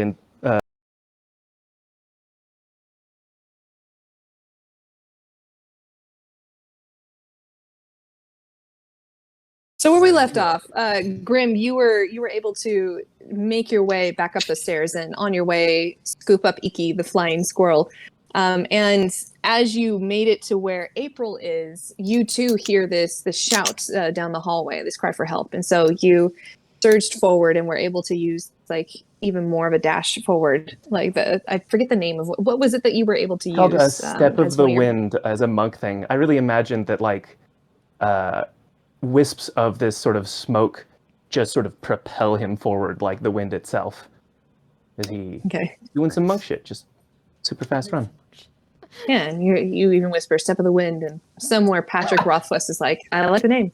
So yeah, you make it down. But I'll never finish the book. You make it down to the corridor, and you turning the corner, you see one of the guardsmen that you had interacted with earlier. You recognize from from this castle, and he has in front of him 5 people, none of whom are holding anything martial or otherwise, all in servant's livery of Argen Vostholt. And he has them like at spear points and shouting at them. And when he sees you approach, he says, "Thank the God you're here. I saw one of the servants. I didn't see exactly whom, but he killed my buddy. He killed Bertie. I don't know. One of these guys, they're not who they seem they are." And then one of them starts to move. He's like, "No, you stay. I will kill all of you if I have to find out who killed my best friend."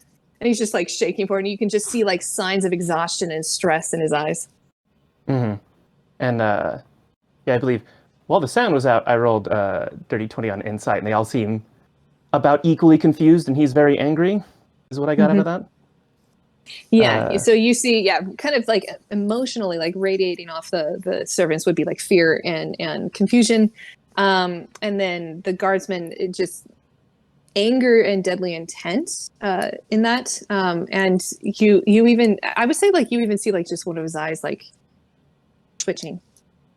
And then, before we went to break, for the people who couldn't hear, I decided to try and persuade and be like, "Look, we don't have time for this.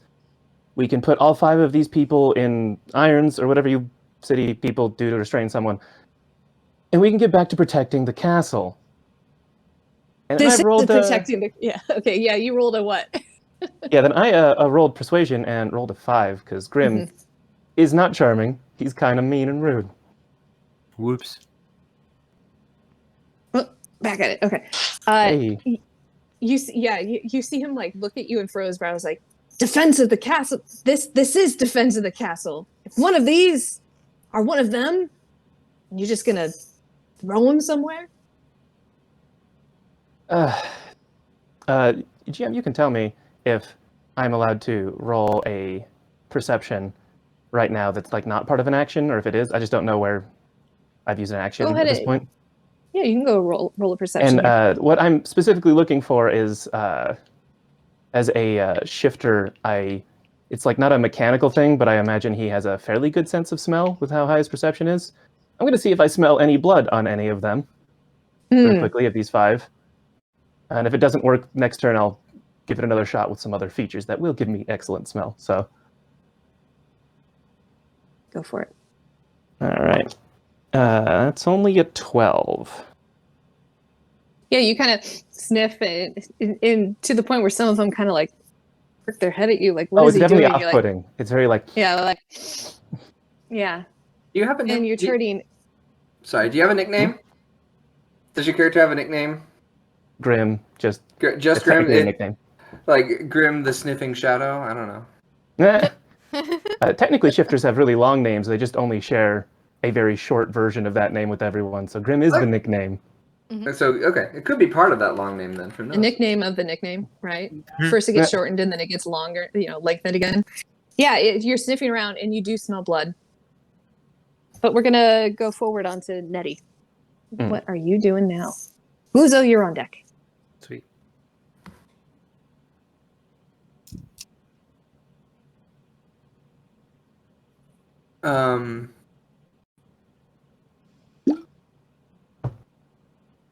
Oh, I already used my reaction. Sorry, I was gonna see if I could pop something, but fine.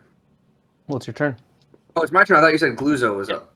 My bad. Yeah, no, Netti, you're up, and then Gluzo, you're on deck. Okay, I misheard. My bad. I thought it was the reverse.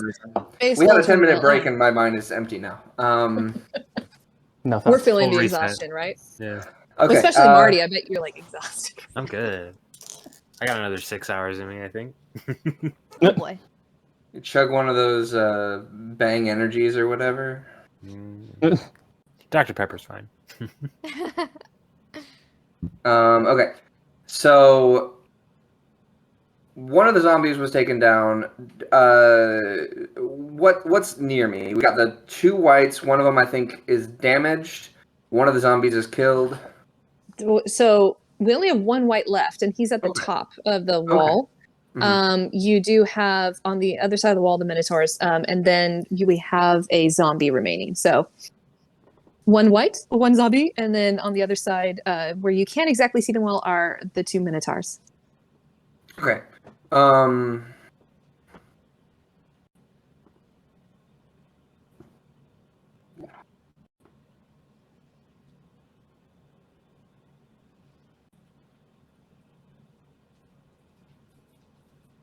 So I I'm think, sorry. Was it? Oh. Hmm? Oh, sorry. I was like, oh my god, did I phase out and it was my turn now? No, No, you're not good. quite. Sorry. Okay. Still figuring stuff out. Okay.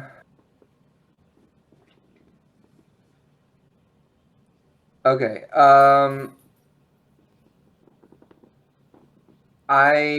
The white is 30 feet up essentially, right? Yeah. hmm Okay. So I guess for now I'll just cast Didn't the white jump down into the courtyard? one of Oh them. yes, Oh, did that? Oh, I Yeah. thought we had. he's down in two. the courtyard. He's with Oh. you. Fantastic. Then I will. He spreads open his arms. Here I am. Hello. Hmm. What I'm going to do is I'm going to use my action to cast Word of Radiance. And that is you utter a divine word, burning radiance erupts from you. It's a cantrip. Each creature of your choice that you can see within range must succeed on a Constitution saving throw or take, for my level, 2d6 radiant damage. Okay. Yeah. All right. I so don't. we have- I don't know if it's resistant or takes extra damage from radiant, but I'm assuming undead has a chance of taking extra from radiant. Yeah, I am. I don't know for sure. It's interesting. I'm on this and do. Yeah, I would say radiant, the radiant and sunlight. So I'll give you that as a freebie. Okay. All right, 3. Okay. Or take 2d6. So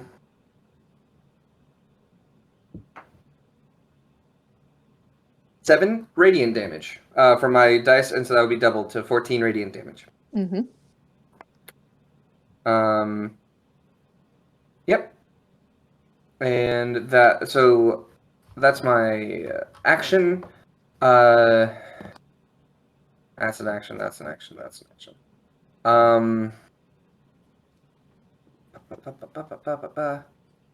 Do I have any non?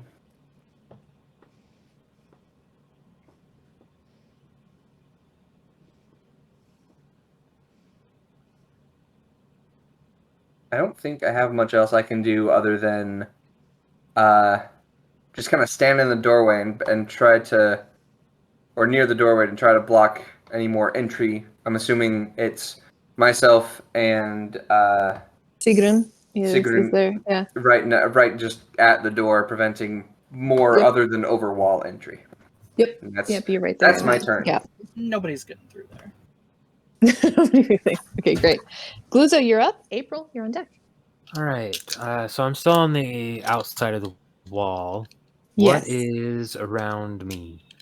You have 2 minotaurs. 2 minotaurs. And is that one that climbed the wall still up there? Oh, both of them are going to be on the ground floor. You're thinking The about the white, white? the white had climbed up and over, so nobody's in the middle of climbing. Okay.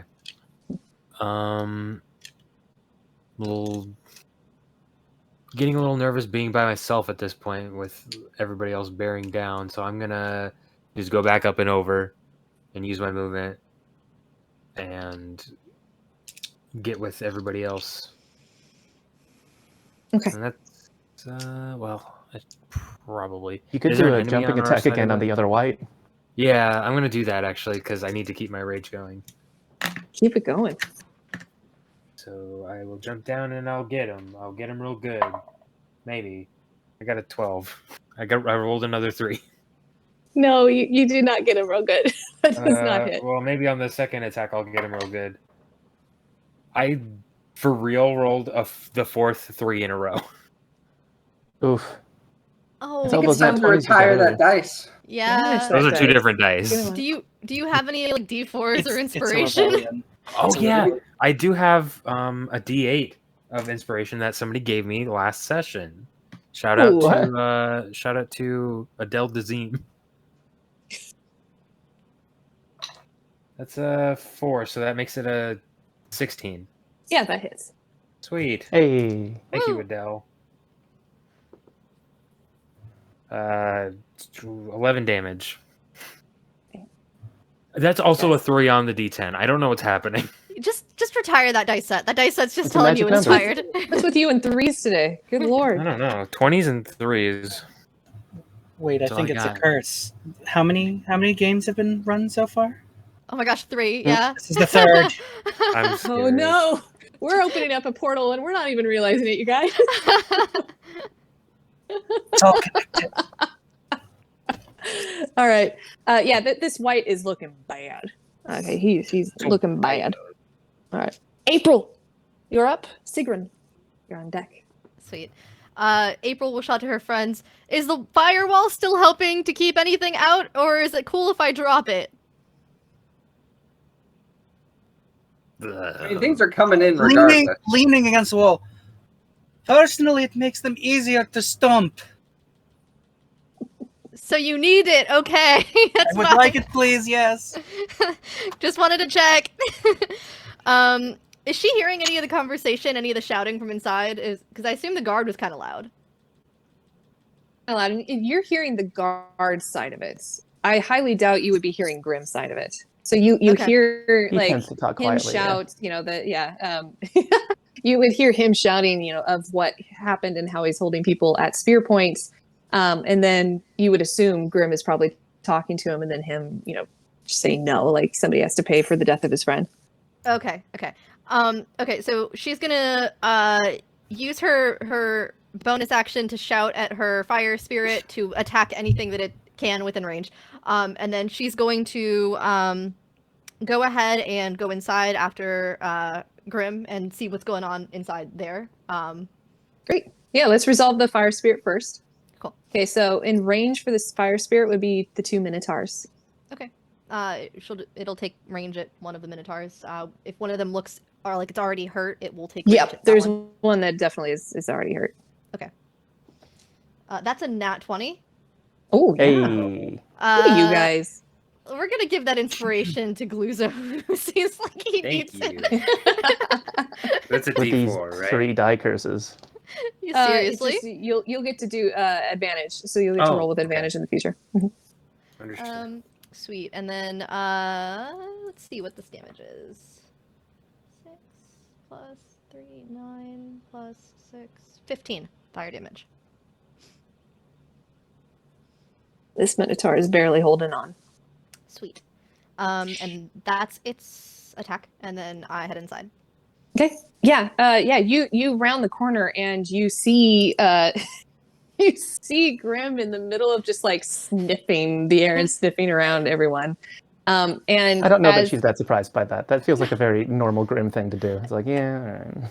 So honestly, like I picture April just kind of strolls in, and she's just like messing with her flower crown. She's like, "What's going on here, guys?" Murder mystery. Murder mystery. I would say, like, as a free action, Grimm, in this moment, you smell the blood on the guard.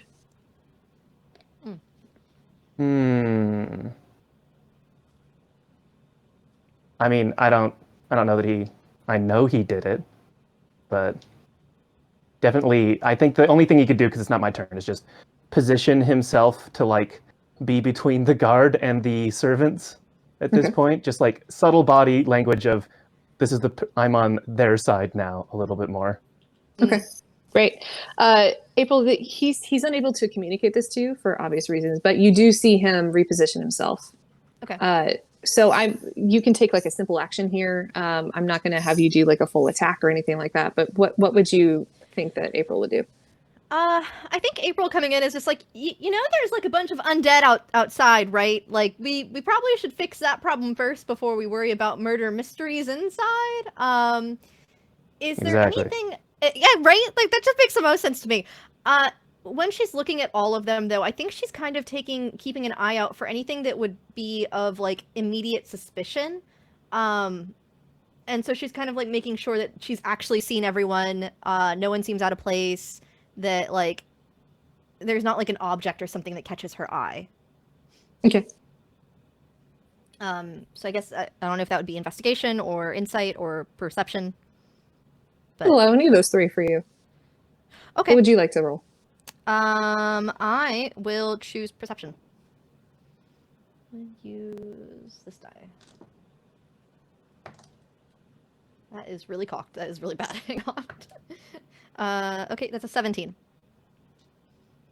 You're able to pick up on, especially just like the set of like his frame and just the tension in his shoulders for Grimm, and you see just like this waves of just anticipation are headed towards this armed guard, and you're also able to pick up on like the fear and confusion as well of the servants that are near you and in just kind of backing into the corner, and you also.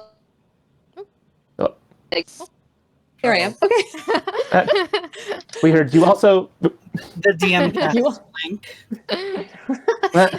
You also are just able to just see, like in that moment too, this kind of like the eyes of this guard like kind of widen in realization, and he shifts his spear and face it like towards the two of you. Sigrún, you're up. Grimm, Okay, you're on deck. So Oh wait, no, I got my people. Grimm, you're not on deck. Yeah, I was going to say, there's at least one more person. I got creatures. Is there anything close to me currently? The Minotaur that swung at me, right? Or was that killed? No, you got one of the Minotaurs is close to you, and so is I would say one of the zombies. Okay. Sigrún. Well, she can't hold up the wall very well if there's things alive near her. So she is going to step back with her glaive from the wall, keeping in mind that she has a reach of 15 feet now because she's large. Big. Whew. Yeah, so I guess she'll take her first strike, reckless, at the Minotaur. That is a 18 to hit. Oh yeah. Okay, she'll take a d10 plus a d4. Not amazing. 6, 7, 8, 9, 10, 11, 12. 12 points of slashing damage, I believe, from the glaive. Okay. Great. Yeah, you do. You just like bear down and just like part of it's like because it's a Minotaur skeleton, I would say. So just some of like the ribcage bones just like pop off. Okay, if it's not down, she'll take her second attack on it as well. That is a wow. It's a wow. I'm trying to look, but I'm looking at my dice, and like, there's something on it. We can't see it. It's We can't editing it even- out. Oh no! There is something on it. It fades Is it a away. special Wow. symbol? I think that's a 9. So, Oh, Is there like a dot or a line near the bottom? oh, it's not a dot or a line. It's like a big smudge on the dice. I don't know what happened. I think that's a 9. So if that is a 9, then that's going to be a 16 to hit. That hits. wow. A +7. Dang. That's a bit better. That is 12. Another 12. Well, it's the same actually. 12 points of slashing damage again to the Minotaur right next to her.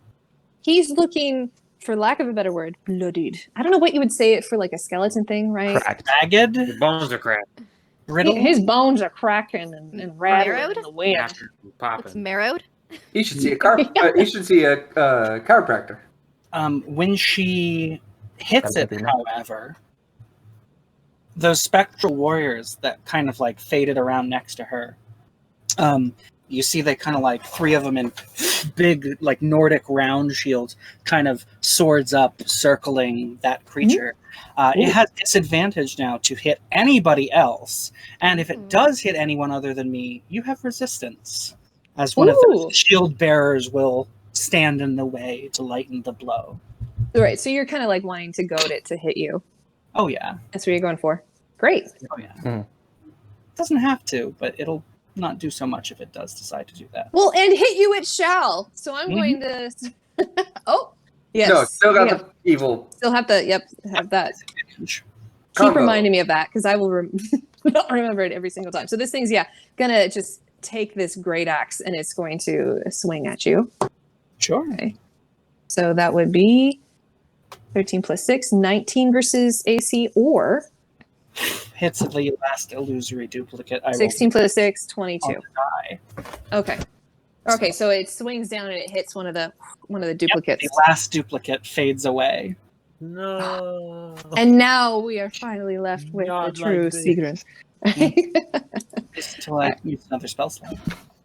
The white who is in the in this open courtyard, is going to come for you, Gluzo. Nice. I'd like to see him try. Oh, okay. That's how I feel playing a Beast Barbarian too. Like, aha, see if you can. This guy too. Am I doing a good evil thing? No, this is me. Just you. Okay, good. Okay. 15 plus 4, 19 versus AC. I'm gonna reaction Path of the Beast tail to add 5 to my 17 AC, making it 22. Okay. I'm just that long sword just like passes in the air. All right, and then we now have our other Minotaur, and it is going to also come for you, Sigrún. Sure. Okay. So at disadvantage, that would be. I used a reckless attack. Actually, it's a flat roll. Okay, flat roll. I forgot. So 9 plus 6, 15. 15 hits. 15 hits. Okay. And it's actually going to try and gore you. So it's going to rush at you. Wow. Sure. Ooh. I mean, it's just going to hit the wall of meat that is Sigrún, but it's welcome to try. Yeah. 13.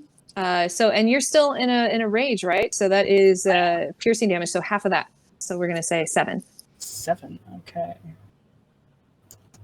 Piercing damage. Does anything happen with the goring attack that is different than a regular attack? No, it's going to if it had rolled a certain way, you would have taken extra piercing damage and then been pushed. But no, I'm not doing that movement there. And then the last thing we're going to go for is this zombie, and it is going to come for you, Netti. The zombie's coming for you.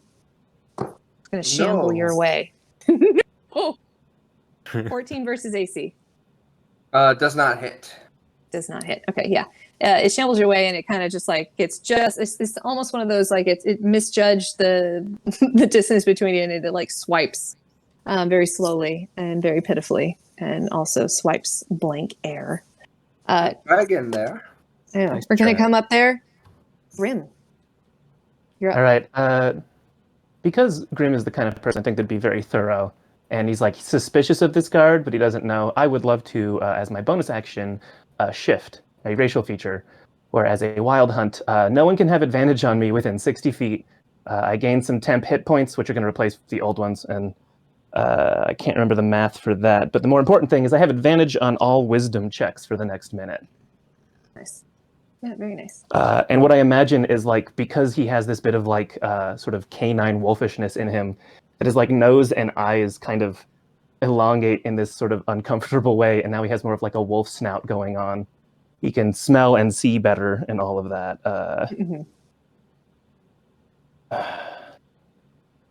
I'll do the temp health in a second, but more importantly, now that I have advantage, I want to, I'm going to look this guard right in the eye, and I'm going to say, you shouldn't make false accusations in like a sort of threatening way, sword ready, and I'm going to roll insight on whatever his reaction to that is.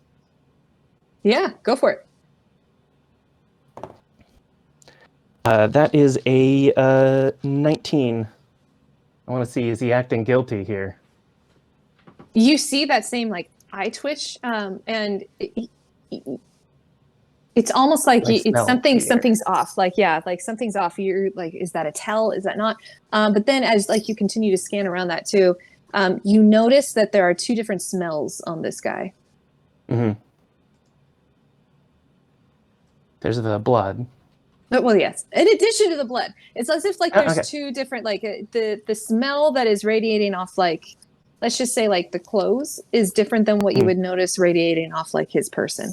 Oh, so there's like a second person there. Yeah, I mean, that's enough for me to, I think, act, or at least for Grimm. He's like, yeah, that's someone who put on someone else's clothes. I think is the reasonable assumption there, and so sort of in an instant, he's going to dash forward, and I'm in case he's wrong, he's actually going to punch this guy, and Okay. let's see how that goes. Punch him. That is a 18 to hit, Yeah, that'll do.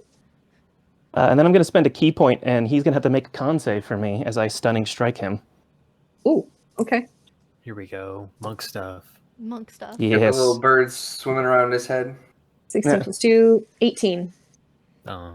Dang, that will definitely pass. Except, no, actually, I'm using so many resources just to end this one man. I think as the strike, and it's like this shadowy wave, Grimm's looking right at him, and I'm going to, as a reaction, cast Silvery Barb, so he's going to have to roll that again. And take the lower one. You're going to hate me. That was an at 20. Oh. All You right. wasted your nat 20. Well, Well, I have a second attack, so I'm gonna punch him again. I'm gonna do it again, but better. It's like when you this have time. like a little gnat in the house, you're like, oh, and it won't die. You're like, okay, now I'm angry. Like I'm using way too much of 100%. my attention and energy on you. I'm just saying, if this man passes this as I spend yet another key point, I'm probably gonna just kill him. you're this close to unlocking the gun safe to get that nat. Exactly. So yeah, he's gonna have to roll me a second con save as I stunning strike him again. That's a 7. Haha, that Yes. won't pass. I don't have any more actions, but he just to April. Tie him up, finish him off. I don't know. We got more important things to do. Yeah. He smells like two people. Like as an afterthought. Oh right, he smells like two people. I think he put someone else's clothes on. There was a breach earlier, right? That's concerning, I think. Mm-hmm. Yeah. And as you leave that question in the air, let's come back down to Netti. You're up. Hi. Gluzo, you are on deck. All right. What have we got? Yeah, what have we here? You have a white, you have 2 minotaurs, and you have a zombie. Okay. And the white's still right up on. Basically, I'm right up on the white, and is the zombie on me, or is it not in combat with me? It is in combat with me because you, yeah. Is the white in combat with me still? Did it try to get away, or I'm still in combat with both of them? They're right there. Yeah. They Okay, hold I down. just want to make sure that like Yeah, they're movement still there. shenanigans didn't happen while I was. Yeah. Okay, so what I'm gonna do is I'm gonna use my war ladle and whack at the white with a divine smite on top of it. So 2 attacks, divine smite on one of them, and that deal basically dirty 20 to hit the white. With your divine ladle. Mm-hmm.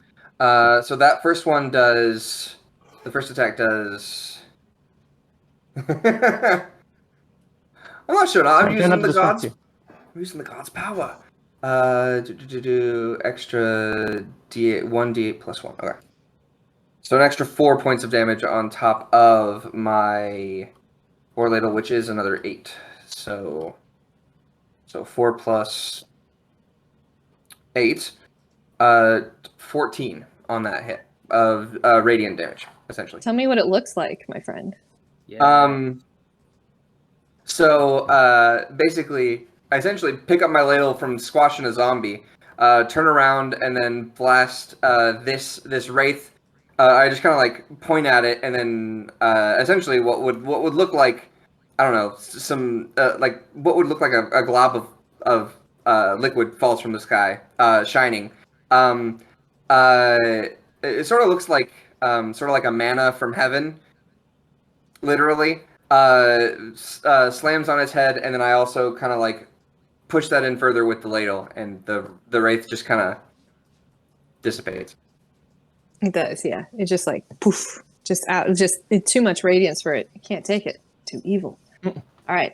Yeah. This thing is just dosed. Does that close your action, or do you have anything else you would like to do for this turn?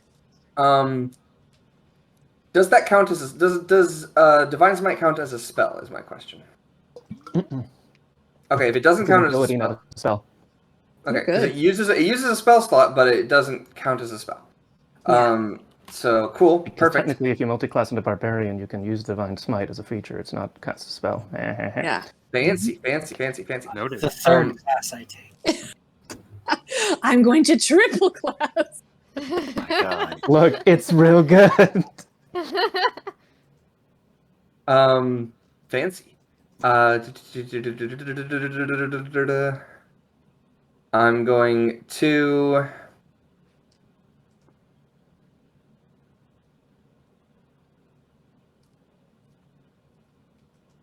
Oh wow. I'm going to bonus action spiritual weapon, which is a level 2, next to the Minotaur outside.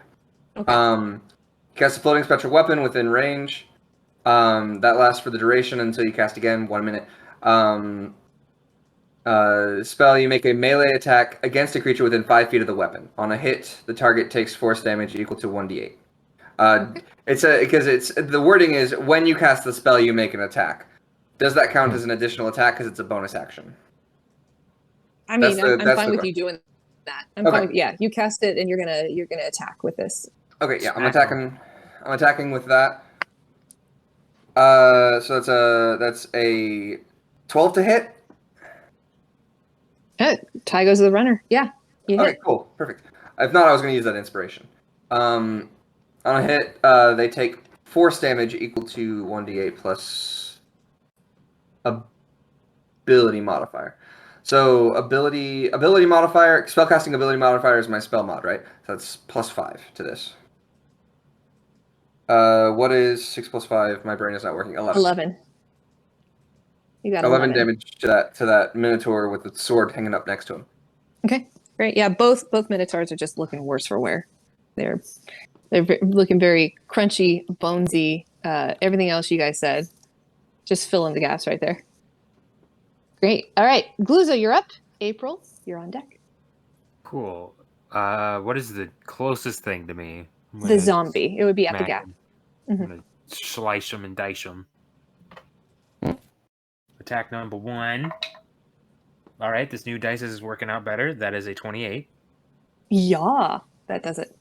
Attack number 2 is a 13 plus 9, 22. Mm-hmm. So that's 2d10s.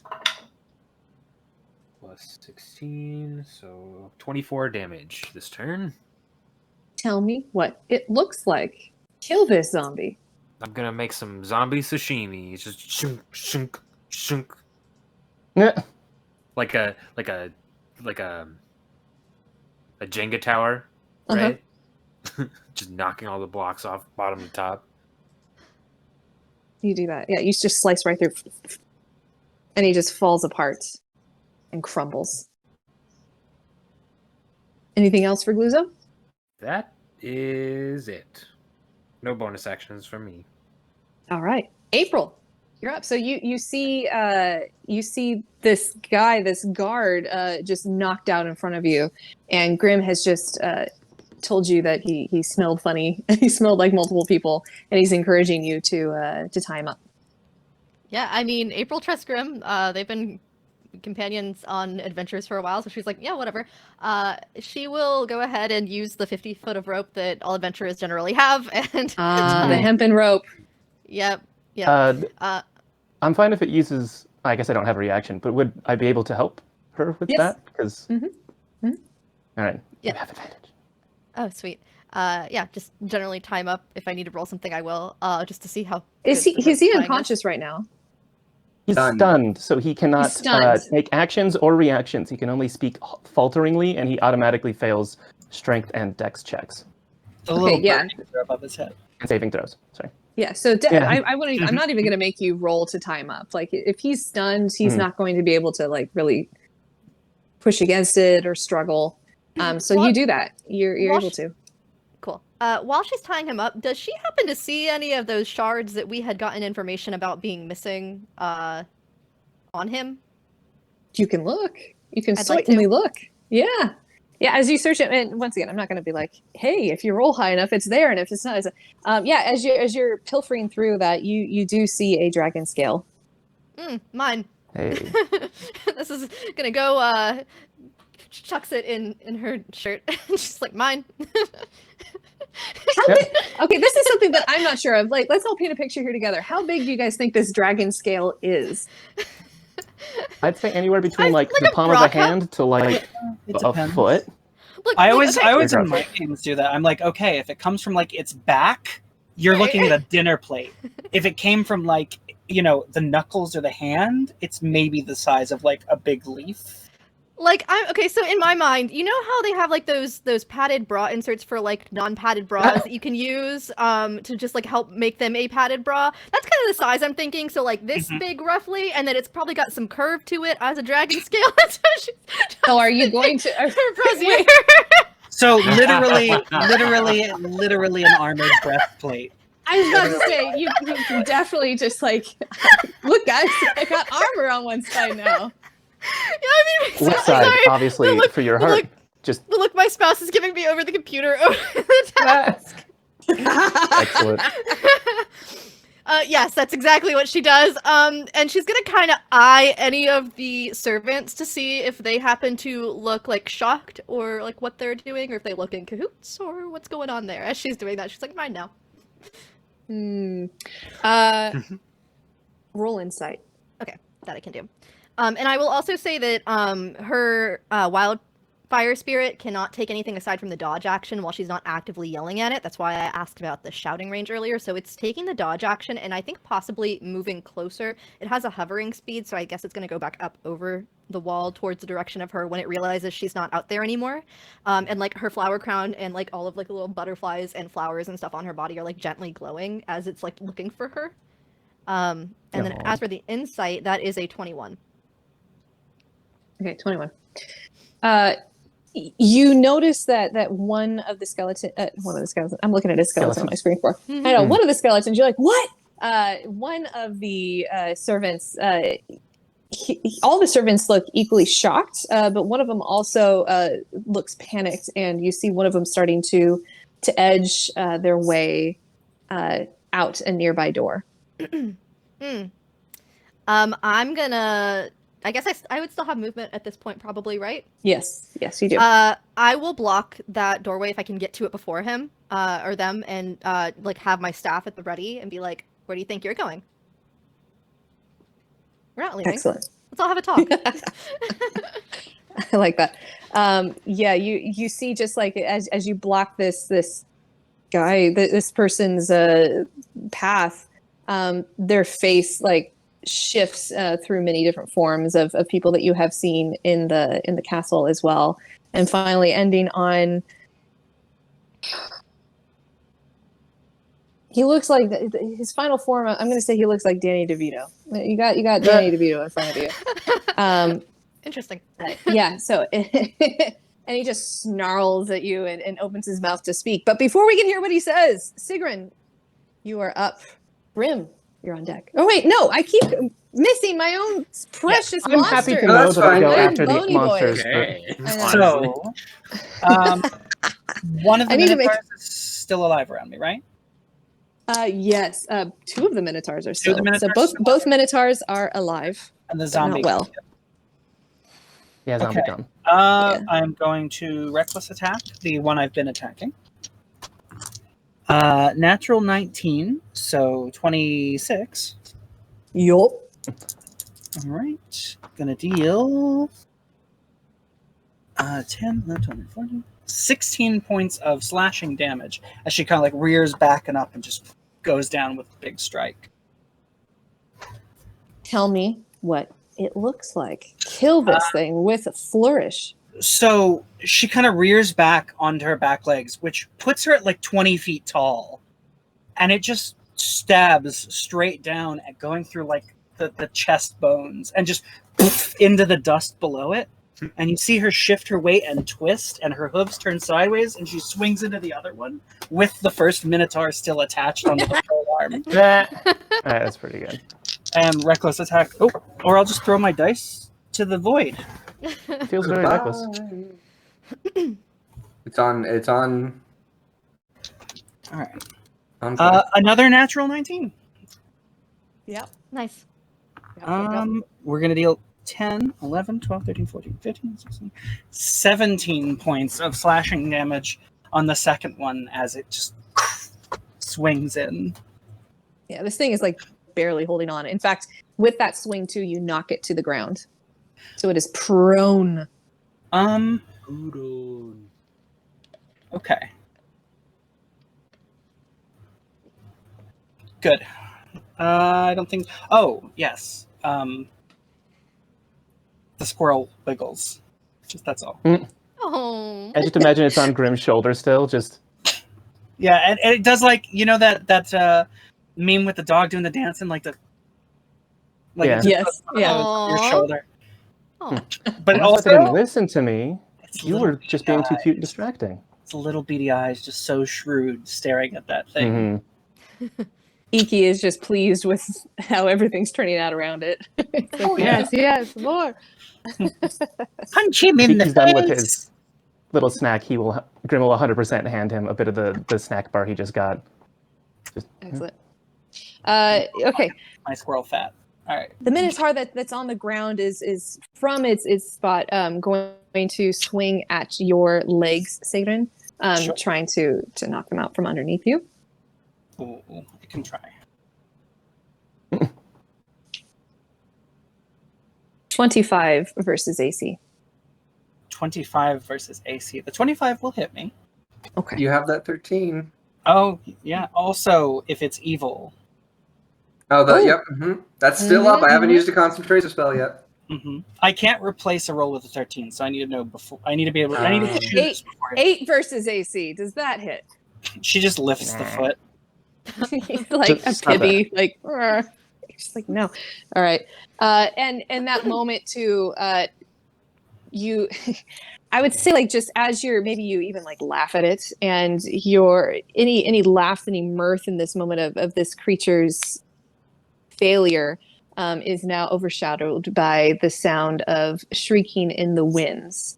Oh. And so you have now hearing above you, clearly for Netti, Gluzo, and Sigrún, you hear just this approach of beating wings and other things that cannot be exactly named. And so you see flying above you, approaching 2 flame skulls and 1 banshee. Ooh, spooky. Yeah. They're going to make their approach. They're not going to attack just yet. But as you scan, I'm going to ask Netti, Gluzo, and Sigrún, all of you to make a perception check for me. Sure. Oh boy. Hey. I'm going to use my inspiration on that. That's better. I got a 16. I had a 14. I got 11. Okay. I would say with that, Netti and Gluzo, the 2 of you see as like you're scanning the sky and you spot the flame skulls and the banshees approach. You two notice that you're like, oh yeah, I forgot this was there, but now I can see it. Up on the battlements and atop a short tower, you see 2 ballistas. Ooh. Okay. So with that this said, is the tower off in the distance, not our tower. it is actually the castle's battlements. So you do see atop the 3rd story of the castle. Mm-hmm. So now it's just like, oh, I'm going to walk over here at the top here. So it'll take some getting to. You can get as creative as you want to get there, but you do see available to you 2 ballistas. And that takes us finally back to Grimm, and then Netti, you are on deck. So this thing didn't like attack during the monster's turn? The shapeshifter? This is maybe a very specific question, but like shapeshifting, did it seem like maybe it can like mess with the shape of its limbs to a dramatic extent? Or was it mostly human shape the whole time? It was humanoid the whole time. All right. Grimm is going to walk at it, and in like he's so done with this in the most grumpy voice, like, I'm going to hog tie you, and if you resist me even a little bit, I'm gonna have to kill you. I don't have time for this. I believe him. Roll intimidation. I'm bad at this. All right. You're seeing intimidation. I love like how you're role playing him. Is like, yeah, but people don't believe me for some reason. No, I think that he just looks like a weird, ridiculous dude. Imagine if your local forest gremlin said this to you. He doesn't look big or strong. He's just kind of a weird, wolfish guy. That's an 11. Kind of a wolfish little guy. He does take a step back and he throws a quick look at the other guy that has been tied up on the ground, and he looks back at you. Mhm. I'm not going to have him sound like Danny DeVito because what the hell would that even sound? But it's like, Does he start blasting? So, anyways, look, you can do whatever you want with me, but I'll have you know, you're wasting your time. If you're going to focus on the two of us, time's already lost. And as he says that too, you can hear the faint shriek of the banshee in the air outside too. That's exactly my point. And yeah, I don't know if I have to roll for this, but Grimm being a outlander and a hunter, I imagine he can tie someone down really well, but he's specifically going to try and tie this guy down that even if the limbs get shorter, like it's not going to let him go. Okay. Imagine like a hog tie, like all of his limbs are behind him and it's not pleasant, I it's going to imagine. be more It's like, painful this if is he what's shrinks happening. them. Okay. Yeah. Let's contest strength. Okay. Is this a save? Is this athletics or just raw strength?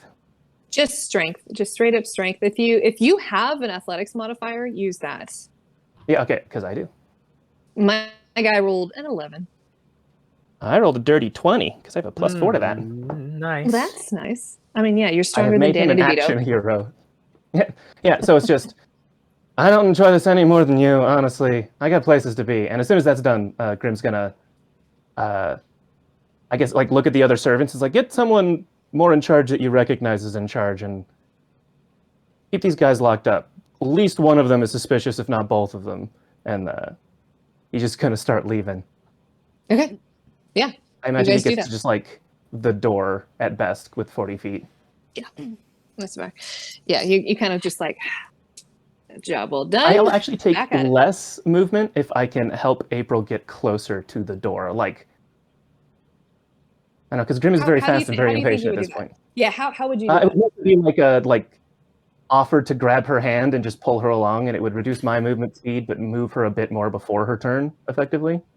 I'll allow that. Yeah, Yeah. April will go with you. So, yeah, it's basically a friendly grapple in mechanical terms. That's fair. Just like get behind someone and push them. We're going. Come on. But yeah, it's very much a, let's go. I wonder if we've done this maneuver before of like, I basically am launching you forward. Probably. I could see it. Yeah, but yeah. So I maybe didn't get quite to the door, but I do want April, the one who has range and spellcasting, to get outside quickly. Yeah. Do a little shake and bake. All right. Nettie, you're up. Gluzo, you're on deck. Howdy, howdy. So, what I'm going to do is, so what monsters are still on the ground? The only monster left on the ground is the Minotaur. And now you have 3 that are in the air. So 1 ground, 3 in the air. Right. So, I am going to. Sigrun's not worried about the Minotaur. If you're worried about Sigrun, worried about the Minotaur. No, it's just how high up are these fellas? These guys. All the flying thingies. Oh, that's a good question. I just thought. Air. Let me look at the range for a ballista real quick. That'll tell me what that'll do. How high is something in the air is my favorite question for DMs everywhere. How high am I in the air is a follow-up. It's always an even funner question, honestly. Yeah. Yeah, where they are right now, they're about 100 feet up. Like they're far up. They're not like swooping down as of yet. Okay. Well, the questions I have for you as a player is, 1, how far a range are one of your spells, and 2, how tall is the back of our good friend Sigrun? you could probably climb up on top of to fire from. I had a feeling someone was going to ask about that. I'm just saying those are my questions. She's So- like, people are always trying to climb up on my back. I think as a 4'2", 4'2", it'd take a hell of an athletics check, and my dexterity is 10. So, Okay, or that's acrobatics or whatever. Is there any chance Sigrún could do a little movement to assist at this? My point is, I don't know if I'm getting up there. The reason I asked was my spiritual weapon can move 20 feet and attack, so I wasn't sure if I was going to bonus action that thing up there, but I can't go that That's far. Well, So- how far away? Wait, how far away are they? 20 100 feet feet. is 100 feet. they're 100 feet up, Oh, yeah. and I was thinking my spiritual weapon because it's still active. Yeah.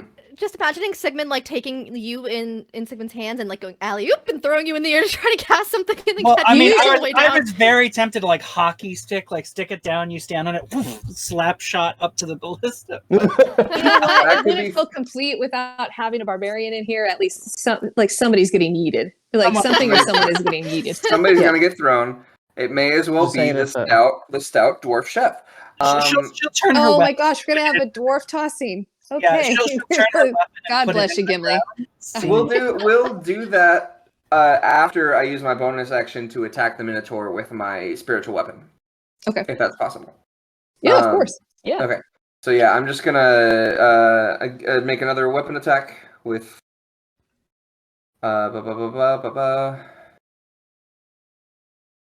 Yep. So that's a natural 18 to hit. That hits. Thank God. I'm rolling real well today. I'm very happy about that. Oh, good. So that's gonna be 8 plus 9 damage to the Minotaur with my spiritual, and that is considered bludgeoning damage, I With think. bludgeoning? Oh. Mm-hmm. Actually familiar with that spell. Huh. It's either force or force damage. Sorry, force, not force. bludgeoning. Okay, tell me what it looks like. Kill this Minotaur. Okay, so the spell was cast last turn, so you just see a hammer kind of like spinning. It's like a ladle, and it's just sort of spinning in the air, and it whacks him once, and then it whacks him again and sends him shattering. Excellent. Chattering. Cow skull. Chattering. Hops a few things away and then stops. Yeah, so that's still down there. And how far away is the ballista to me? Because I ain't got no movement stuff. Right. So you're on the ground level, right? And this ballista is 3rd story up, and so you would have to cross like the courtyard to get to any kind of wall to scale, and that would take you 50 feet of movement, and then 3 stories up. Yeah, I don't know if I'm gonna be the one to operate that thing, y'all. Unless I I, mean- throw you. We I could also, try. as Sigrún just really Grimm wants to would throw love to somebody be down. leaped. Oh no, Grimm would be down for it, especially as the monk that can like reduce a bunch of fall damage. I'm just saying. Yeah, that may be the better option. You count. maybe- I count as a size larger when I'm, carrying things, pushing, dragging things, and on top of that, I'm also bigger. So, a huge A lot of creature's eating level. power. Yeah, a huge creature's level of throw. This is like siege monster levels of throw. I mean, I'm down to be thrown if you think having the healer far away from everybody is a good idea. I don't. So This is fair. Valid. I think the person that can be thrown up and then jump back down without taking a bunch of damage is probably the best person to have launched up there in the first place. Yeah, it's So I like the throwing idea. I don't like me being thrown idea. Fair. That being said, I will. Is there anything I can do? What's everybody's hit points looking like? Everybody in my vicinity. I'm doing pretty good. She's down a little bit. A little bit. And how about would 25 health cover both Gluzo and Sigrún missing health? Because I have specifically my channel my lay on hands. I have a healing pool of 25 hit points that I can use per long rest, essentially, to heal, expend that amount of health to people. I'm missing 12. I'm So- missing 39. Okay, so what I'm going to do is I'm going to give each of you... I'm going to give 12 to Sigrún, and 13 would be the rest of it to Gluzo. So you'd only be down 26. Back to And you're back up to max. Huzzah! Healing I of like that barbarians you is say generally more huzzah. valuable. Yeah. All right. Nettie, does that close out your turn? Yes, that's it. That's All right. bonus action and action. Gluzo, you just like have just like had this surge of health and energy like enter back into your body. What do you do? I jump over to Sigrun and I point at the stuff in the sky and I go, launch me. Okay. Them, not even the trebuchet. She's got this huge glaive, like full on, for those who know it, like Guan Yu style, like the Mhm. long curved, like dragon blade style. Yes. But sitting on it is a ring, so you can grab onto that ring that's situated like at the back of the blade and just hold on as I. Absolutely. I already in action, I guess, then in that case to attack whatever I launch into once the launching happens. Okay. Do you want to do it right now? Sure, I think is Sigrid after me, maybe? I'm a couple Or after you. no, it's Yeah, you're two after. We're gonna go April and then Sigrun. yeah, so I'll just wait until Okay, Sigrun so you're turns. ready that. Yeah. Excellent. Okay. April, you are up. Sigrun is on deck. So I will use the rest of the movement I can to get outside. From the like area that we come back outside, is it still the 100 feet distance for whatever is out there, or is it closer to us when we're at the top of the thing? At this Like- point, I would say they're 80 feet. April will kind of shout down again. Is the wall still helping as far as the fire damage, or is it good if I get rid of it? I think we're good. I think we got all the ones that are going to be hit by it. They're flying now. Sweet, sounds good. Why now? And I don't know so what my accent is, but I'm just, I love it though. So she drops concentration on the fire spell, and from the fire that falls to the ground and goes kind of back up into her wildfire spirit. From her wildfire spirit, you see 8 like butterflies launch off, and as they go into the air, they become giant owls. She's Ooh. using conjure animals or summon animals, whatever the actual name of the spell is. And she gets 8 of them. And they technically all have their own initiatives, but if you would like, I could either roll a group initiative. Yeah, let's do group initiative for them. Or I could have them go after me, whatever you would prefer. Why don't you have them go after you as a Okay. group? Sounds good. Because I know how chaotic that can be, because my other druid I main is a circle of Summoner. shepherd, so this is Oh, all her God. life. Yeah. Yeah, So we're just good. gonna do like swarm ideology here, just together. Yeah. Okay, perfect. So she's gonna do that as her action, and then also use her bonus action so that if the wildfire spirit can also get within range of any of them, since it was already kind of in the air, if it can use the rest of its distance to get close enough within 60 feet of the things, it will also try to attack. But the owls are going to fly, and then you said there's 3 of the banshees. There's 1 banshee, 2 flame skull. Okay. Yeah, so it'll do like how would it break off? Probably 4 of them would attack the banshee and go 2 and 2. Mhm. Yeah, that's Okay. 8. Excellent. Yeah. So let's attack the banshee first. Okay.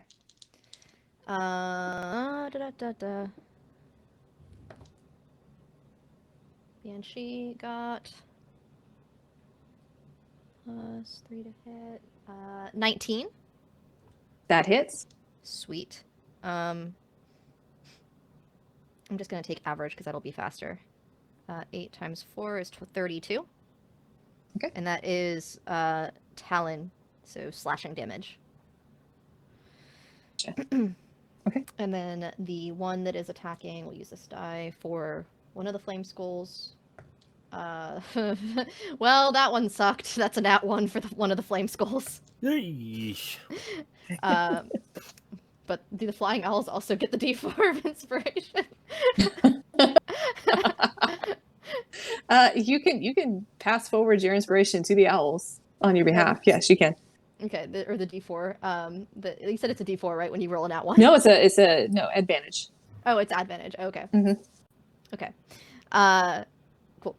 And then the second one that is attacking, that's a 17 plus 3, so dirty 20. And there's 2 of them, so that's 16 slashing damage on one of the fire creatures. Flame skulls? Okay. Yeah, the flame skulls. And then the roll for the flame seed from the other wildfire spirit. What would it be able to hit? Like, which one is closest to the wildfire spirit? One of the flame skulls, for sure. Okay. They're kind I'm of not like sure. swirling around, like kind of a nebula around the banshee. We're not sure how well this is going to work, if it's going to do anything, but we will try and see if it's immune to fire damage. I have a feeling that it might be, but rather know that off the bat. That's an 18 plus 4, so 22 to hit. You see it And- hit, but then it dissipates into nothing. So nothing happens from this fire. Makes sense. Cool. And then I think that's everything I can do for my turn. All right, Sigrún, you're up. All right, it's time to throw. So Sigrún, with her new friend on her glaive, she's going to look down. Creatures or ballista? Creature seems more fun, right? I She mean, just immediately gallops forward like 20 feet. okay. Does like throws her butt around, step, heel turn, and just straight up. Like a hammer throw. Oh yeah, 100%. So I have advantage on strength checks. I don't know if you want us to Let's do both it. roll the strength check or just Sigrun. No, for you, for this one, I'll have a different check for Gluzo. For you, it'll be strength. Okay, with advantage. I have an inspiration, right? I believe you do. Mhm. Okay. Was that the? So I'm going to use that inspiration to get a reroll. I don't think we want 2 2s. Jeez. You go about 15 feet and then plop right back down. So it's strength athletics. You can do that. Cool. Oh, that's so Feels much like this could be better. a sport. With a natural 20. Damn. Pass on that. You love to see it. The D4 is going straight to Bomb Buddy up there that's getting launched into the sky. Okay, so Gluzo, you got inspiration from this. So she just goes, hold on, or don't. Don't hold on. You're gonna go flying into the wall. Yeah, you usually see like the blade scrapes along the ground as she takes this step, and then he's like shaking on top of it, and then you just see him like arms holding onto it, just like yanked up, like one of those little hangers on like the car antennas that looks like a person hanging on for dear life, going down the highway, and just straight up. You make it like with her height, you make it up like 30 feet before you're even off the blade, and you're just like rocketing. Oh my gosh! Yes. Okay. Now, how I'm imagining this is Gluzo. You are basically becoming a projectile right here. You are the attack itself. And typically, when we make these attacks, we have the person firing it do dexterity. But I would like you to do a dexterity. And you could, if there's any like subcategories of dexterity you'd like to use, you're welcome to. Hello, do a pile driver. Can I- RKO out of nowhere, baby. Can I, because my size allows me to add a D4 to my attacks, can I add my D4 to his attack? Yeah, you're helping him already. I mean, Okay, cool. your action is like helping too. So go for it. All right, so you're gonna get a D4 on that damage, Fantastic. and you All just right. got that's 20. Thank you. So just dexterity. And if there's any subcategories of dexterity you'd like to add on there, you can. think there's just acrobatics, which I'm not proficient in, so it's going to be a +3 either way. So I'm going to use that inspiration I just got, so I have advantage on this, just to make it a sure thing. Or at least more of a sure thing, hopefully.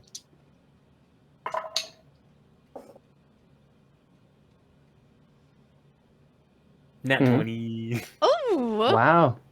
Yo. 20s have you guys done today? Listen, we My rolled a lot. That's- We get one goodness. shot. Half of us are DMs, as far as I know, so we don't get to play very often. Right now, Yeah, we I know. gotta- I noticed a lot of you have said that. I'm a forever DM. All right, with your aim. So with Sigrun's like help too, like your aim is true and you hold form. And what do you look like as you're going and just shot into the air like this? Like Black Adam face. Yeah, I think at first it's like, huh! And then he's like, oh, actually, this is kind of cool. Gets the glaive ready, is just rocketing it up. Like, no, like, aerodynamic form or posture or anything. Just like, all right, I'm ready to hit you. Do you have like two, or is it in one I hand? just, the one glaive. Okay. Sigrun and I have basically identical weapons. Okay. With that, then I would say like you can choose either 2 flame skulls or just the one banshee to attack here. I'll do the banshee. Do I get just the one attack, or do I still get both my attacks? You're just getting one attack in midair. Okay. 17 plus 9 for 26. That hits. All right, and I'll add that D4 that Sigrun so kindly gave me, and with that nat 20 I just got earlier, I'm gonna hand inspiration on back to Sigrun. It's appreciated. Barbarians. Ooh, you love to see it. Okay, 12 plus 8, 20 damage. nice. And can you also make a wisdom saving throw? Uh-oh. Realize that you're gonna fall. Just kidding. Maybe. Okay, this is plus Maybe the 1. owls can catch him. Maybe. I would love that. 3. 3. 3. 3. Okay. You don't notice a dang thing. 3. So as you go out there, like, and you swing at this banshee and you connect and you hit it, you see the banshee and it's complete self. And one element of this banshee is horrifying visage. So whenever you come within 60 feet of it, you need to do this saving throw or be frightened for 1 minute. So as you kind of like swing through and you get like a good look at this chaotic, evil, medium, undead banshee, just fear strikes your heart, and as you fall back down, you are still in the frightened state. So you basically do not, in this frightened state, you do not want to attack the banshee. You don't want to go anywhere near the banshee. Good thing you're going back down. Yeah, it's so like he's like, gravity's gonna get one of "Whoa, us." no." It's like, all right. Now we're going high up in the air, and so we're gonna have to. Is there something that you have to help yourself land, or are we just gonna take some falling damage? You have rage. If there's a way I got for you to rage. also We're gonna have this catch damage, so Yeah, I mean, Yeah, it you're was gonna have to. straight up. It was straight up. So if Sigrun could kind of at least cushion or like, or if he can catch onto one of the owls might be able to Yeah, help you break can his do that. fall. you can try that. You Yeah, could do that. No, you're gonna do it with disadvantage since you are frightened right now. that's fair. Y'all freaked out. I'd imagine Ooh. even without kind of the check is banshee this? thing, you might be a little frightened. Oh, sorry, I interrupted. What kind of check am I making? I'll have you do a dexterity saving throw to try and grab on. I believe as a barbarian, you might have advantage at that. You're okay, baby. While you're in range. Yeah. So you just advantage on roll it movement? once. You don't take advantage or disadvantage. You roll. On dex against effects you can see while not blinded, deafened, or incapacitated. 22. Hey. Yeah, you do. You're able to like just quickly hold on to one of the talons of the what do we call it? Of the owl, and it catches you, so that you don't just plummet all the way down and take any extra damage that you Oh. need to. Thanks for the ride. The D&D equivalent of Mary Poppins, yo. Love that. April. It is no, this is so we already did that. So Sigrún, so it's my turn. Yay. Okay. Uh-oh. Because Gluzo, you had prepped something, so you were going at the same time as Sigrún. Yes. All right. Flame Skull, number 1 is going to go first, and it's going to cast Magic Missile down at you, Netti. I'm going to roll to see if it hits. I like to do that for these. I'm going to do 16 versus AC. Does that hit? Who? Nettie. Oh, You! what was it? Sorry, I was asking my partner to feed the cat so that she would stop wailing. Oh. What was the hit? Sorry, I'm so sorry. 16. Does not. Does not hit. Okay. So yeah, you see this magic missile, and I could see even just like part of just something that protects you in your cleric and your paladin. It just like bounces off you as if like there's a shield around you, and harmless, and it doesn't go past that shield.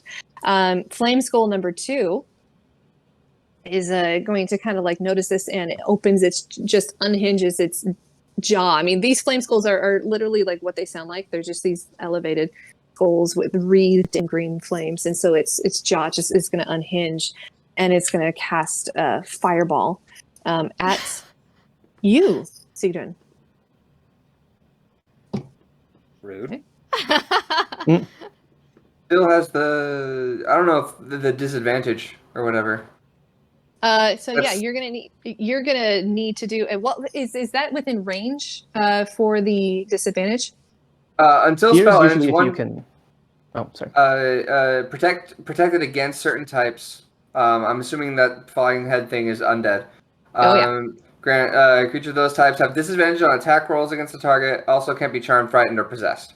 So Great. I don't know. Okay. Yeah.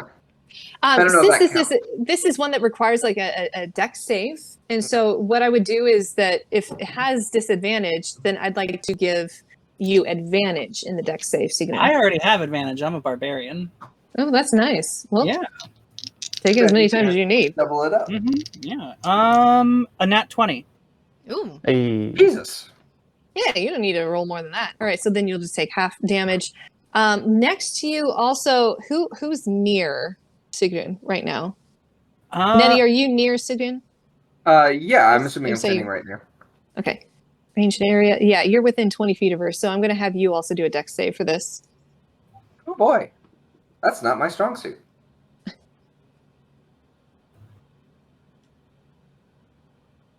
I'm gonna use lucky, which is I have 3 luck points whenever I make an attack roll, ability check, or saving throw. I can spend 1 luck point to roll an additional d20. I can choose to spend it after I roll, but not before the outcome is determined. So I got a 9 on that one. That next one was a 15. Okay. So yeah, then you both you both would save here. So instead of taking the full damage, you're going to take 16 fire damage. Okay. That's much better. Much preferable, right? Mm-hmm. Banshee is up, and this is Banshee. Let's see, it's movement there. Great. This Banshee is going to wail, and as it just like opens up its arms and also just like reaches its head up to the starlit sky. This unearthly, mournful wail emits from her. And I would say all of you that are outside. So that's who's outside right now? Grimm isn't the only one not outside. Grimm didn't Grimm make is the only one. yet. Okay. So Nettie, Gluzo, April, Sigrún. I need you to make a Constitution saving throw, and we're looking at a dice check of 13. Right. Is this in any way a like charm or anything like that? This is not a charm. No. Okay. 21. Say Constitution. Constitution, yeah. Okay. We're looking for 13. Above 13? Or 13 equal or to. above, I imagine. Yeah, Okay. 13 or I above. got 21 because I'm like, if you have to get 13 on the dice, I'm like, okay. It's very specific. I haven't heard of that before. Me and the owls are good. That was 16. for. I'm going to use my inspiration to not roll a 2. Oh, yeah.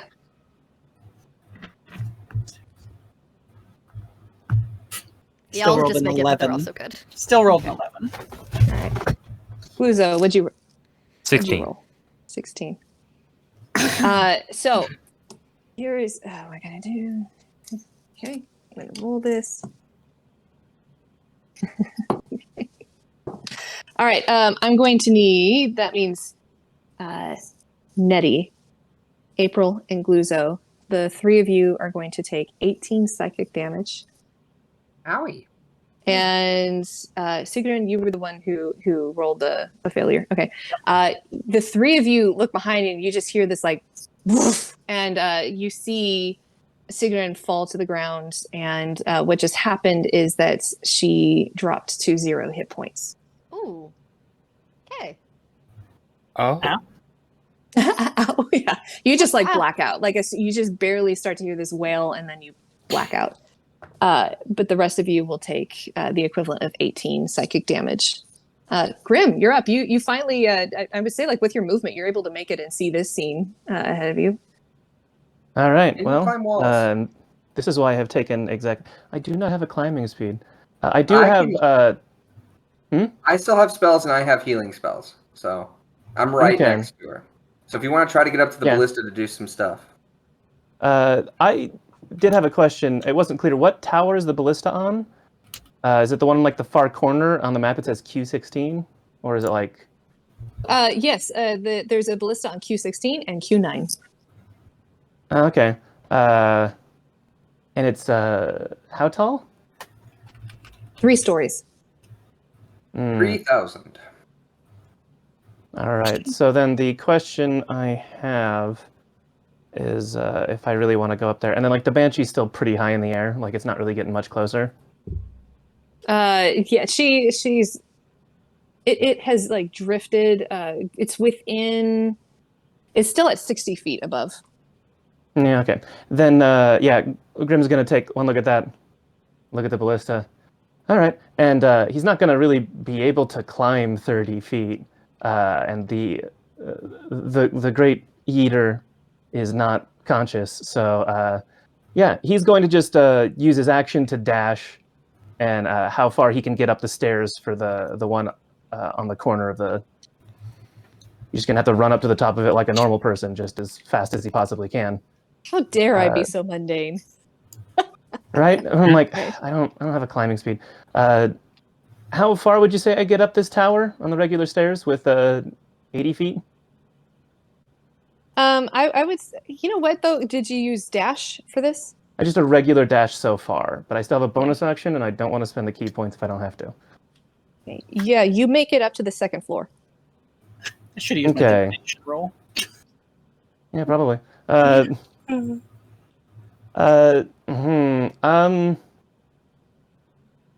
No, I'm going to not use that this turn, because I can make it next turn and do the attack then, so might as well stay inside where I cannot be attacked by the Banshee. Excellent. Yeah, that's all he's got. Bonus action hide, maybe, just in case there's someone who wants to try and hit him. He's very paranoid, and if it's dark in here, he's hiding. Got it. Okay. With that, we'll close your round, and Yeah. then sorry, your turn, and then we'll go to Netti. Gluzo, you're on deck. All right. Heyo, so what we're going to do is I'm gonna pop a which one am I gonna do?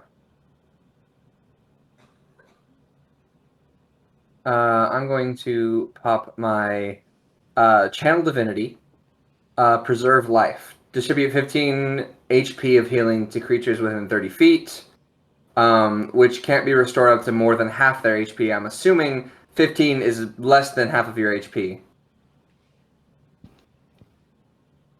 Okay, so Just you a- get 15 health right there, and you're back up. And that would be my action. That uses my channel divinity for the long rest. And then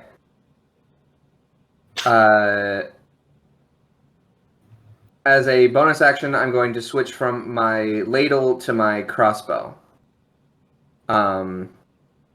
And I'm going to be like flying in the air. I ain't got wings, and start loading up my crossbow and Okay. start kind of since do I notice any more enemies sort of outside of the ramming location? No, you don't. Okay, so I'm gonna start. I'm gonna. I don't want to leave that there though.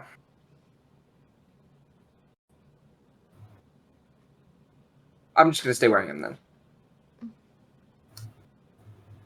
Gluzo, you're up. April, you're on deck. Okay. The situation is radically changed. I'm still in the air, right?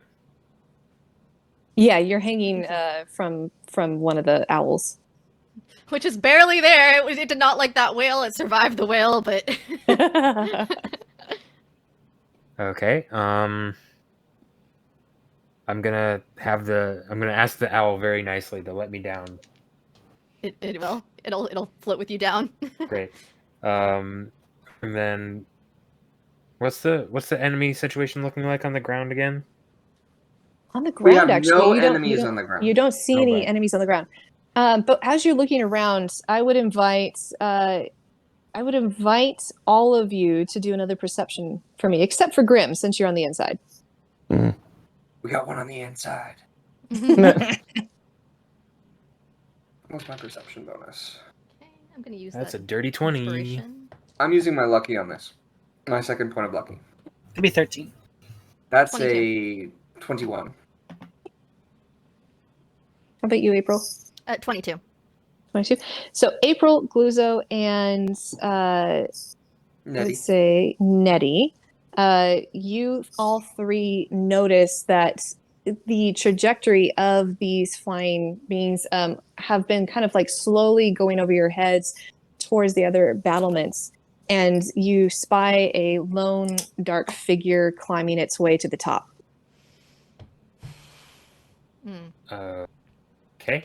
Okay. We have an The edge same one lord I'm going up up the to? castle. No, it would be on the opposite side. So this would be Q9. up on top of Q9. Oh, I don't have the map. I don't have the map either. Where was that? I'm sorry. Oh, It in was the Discord. linked. I'll put it on there Yes. again. Okay, I'm so sorry. No problem. Okay. We're doing theater of the mind, you guys, but it's always nice to have that in case you're like, hey, Q9. what does this place And look like? we're in 13 right now. We're at 15, 15. top right Oh. corner. Okay.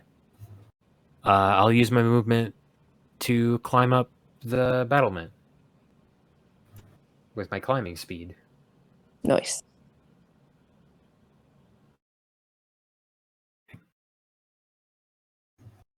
All right. I would say you do that. You make it up there. Who is this? Who is here? What do you see? You see you see another guy who is wearing one of the guards' uniforms, but it looks very ill-fitting on him, and he holds in his arms just a wrapped bindle. What is that? He looks down and he looks back at you. Not for you, buddy.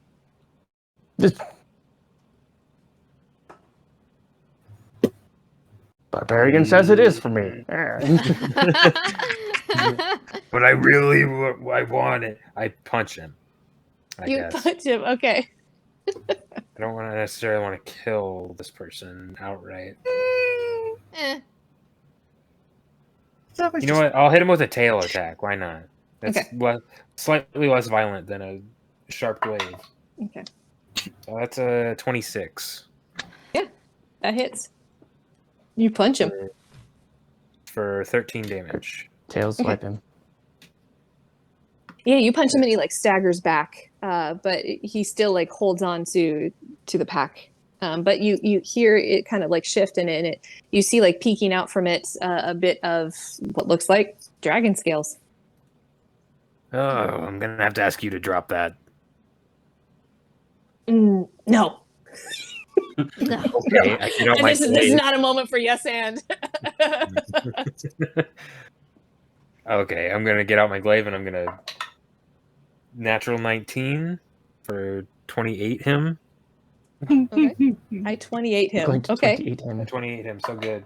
Yeah, you Uh, hit him. And he is very, very bloody looking. All right, so how does another 12 damage treat him? Tell me what this looks like. I make it. I fake him out. I make it look like I'm going to slash at him, but I quickly spin the blade or the end of the blade back and hit him in the chin with the top of the with the pommel of the glaive, and I knock him out and I grab this scale from him. Okay, yeah. And you see in that you open it up and just like as you're looking down, you see 3 scales in there. Okay.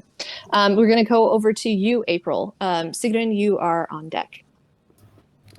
So I just want to make sure I'm understanding this right. The guy that is up there, did we all see this person that had passed that previous perception? You had seen it, yeah. The only person who hadn't is Sigrún, which makes a lot of sense since recovering from near death. Yeah. And then also Grimm has not seen it. And we will approach that soon.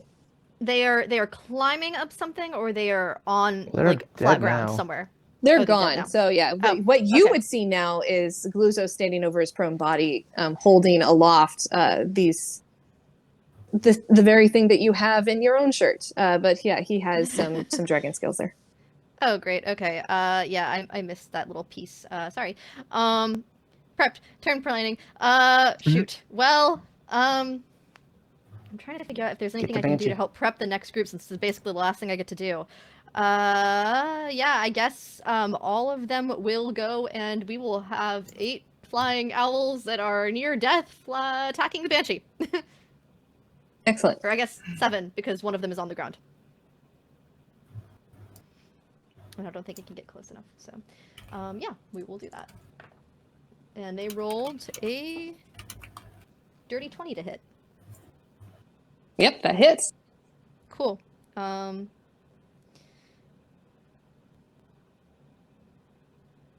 times 7 is 56 slashing damage. Tell me what it looks like. How do they take this banshee down? Hey. Okay, well, at least there's no banshee. So they're already kind of like occasionally like streaks of fire coming from their wings, just from April's magic. And so literally, like, because the way they were summoned was in a flurry of like flowers and butterflies from her wildfire spirit, the same thing as they're like swirling around this banshee, like attacking it with their talons. It's like flame coming off of their talons as it's kind of like this vortex of fire that it evolves into. Okay, great. Yeah, you just see this profligation of flame, and this banshee just like eviscerates, and like anything that's left of it falls down, and Gluzo is no longer feeling frightened, which is nice, even though like he was nowhere near that. April, is that so now what do you do individually? Yeah. Those are your owls. Yeah, those were the owls, and then me, I think I don't have the distance for that because the other things are still 80 feet in the air. They're at 60 feet now. 60. Yeah. Okay. And you see, like, in fact, like the way the trajectory is, like they're trying to descend as if they're coming towards that tower where Grimm is inside. Okay. Oh, Well, I mean, they're fire-based, so there's only so much I can do since I'm also fire-based.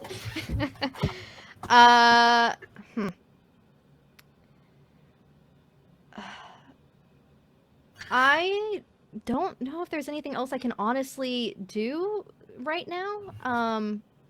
Unless there's like Yeah, because everything else I have is concentration, and so it wouldn't have made sense for her to ready a spell. Right. As your 'cause that DM, would've taken I'm concentration. gonna say like you like you're looking up there and you're like, I can't attack these guys because all my spells will just like bounce off them harmlessly. But I do have in front of me a gap in the wall. Okay. You do something about that, yeah. Yeah, I mean, I guess she can try to fill that area if it would be possible somehow with like earth in some way or plant growth. If she can like cast another plant growth and fill that area in the wall with like heavy branches. You do that. Yeah, Okay. just like and you see like these wooded branches and vines and thick ropes of greenery just like crossing over one another and filling it in, creating another barrier. And since it's like that 100-foot radius, can she say that it's just like across the wall to like reinforce that wall? Yeah, like, kind of all the wrapping way? around. Little hug. You have like a vinous hug right there. Mm-hmm. Great. Sigrún. Okay. Sigrún will stand up.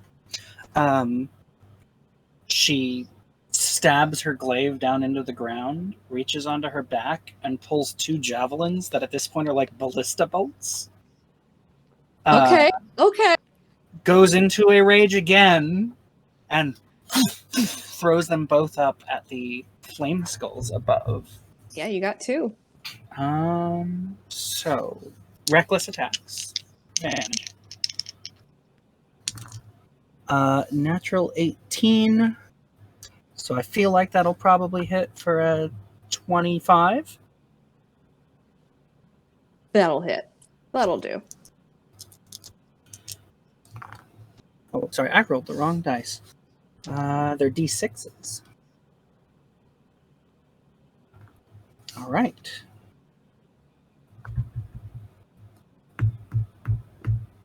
Uh, 11 points of piercing damage for the first hit. Second attack. Natural 13 for 20, dirty. Yep.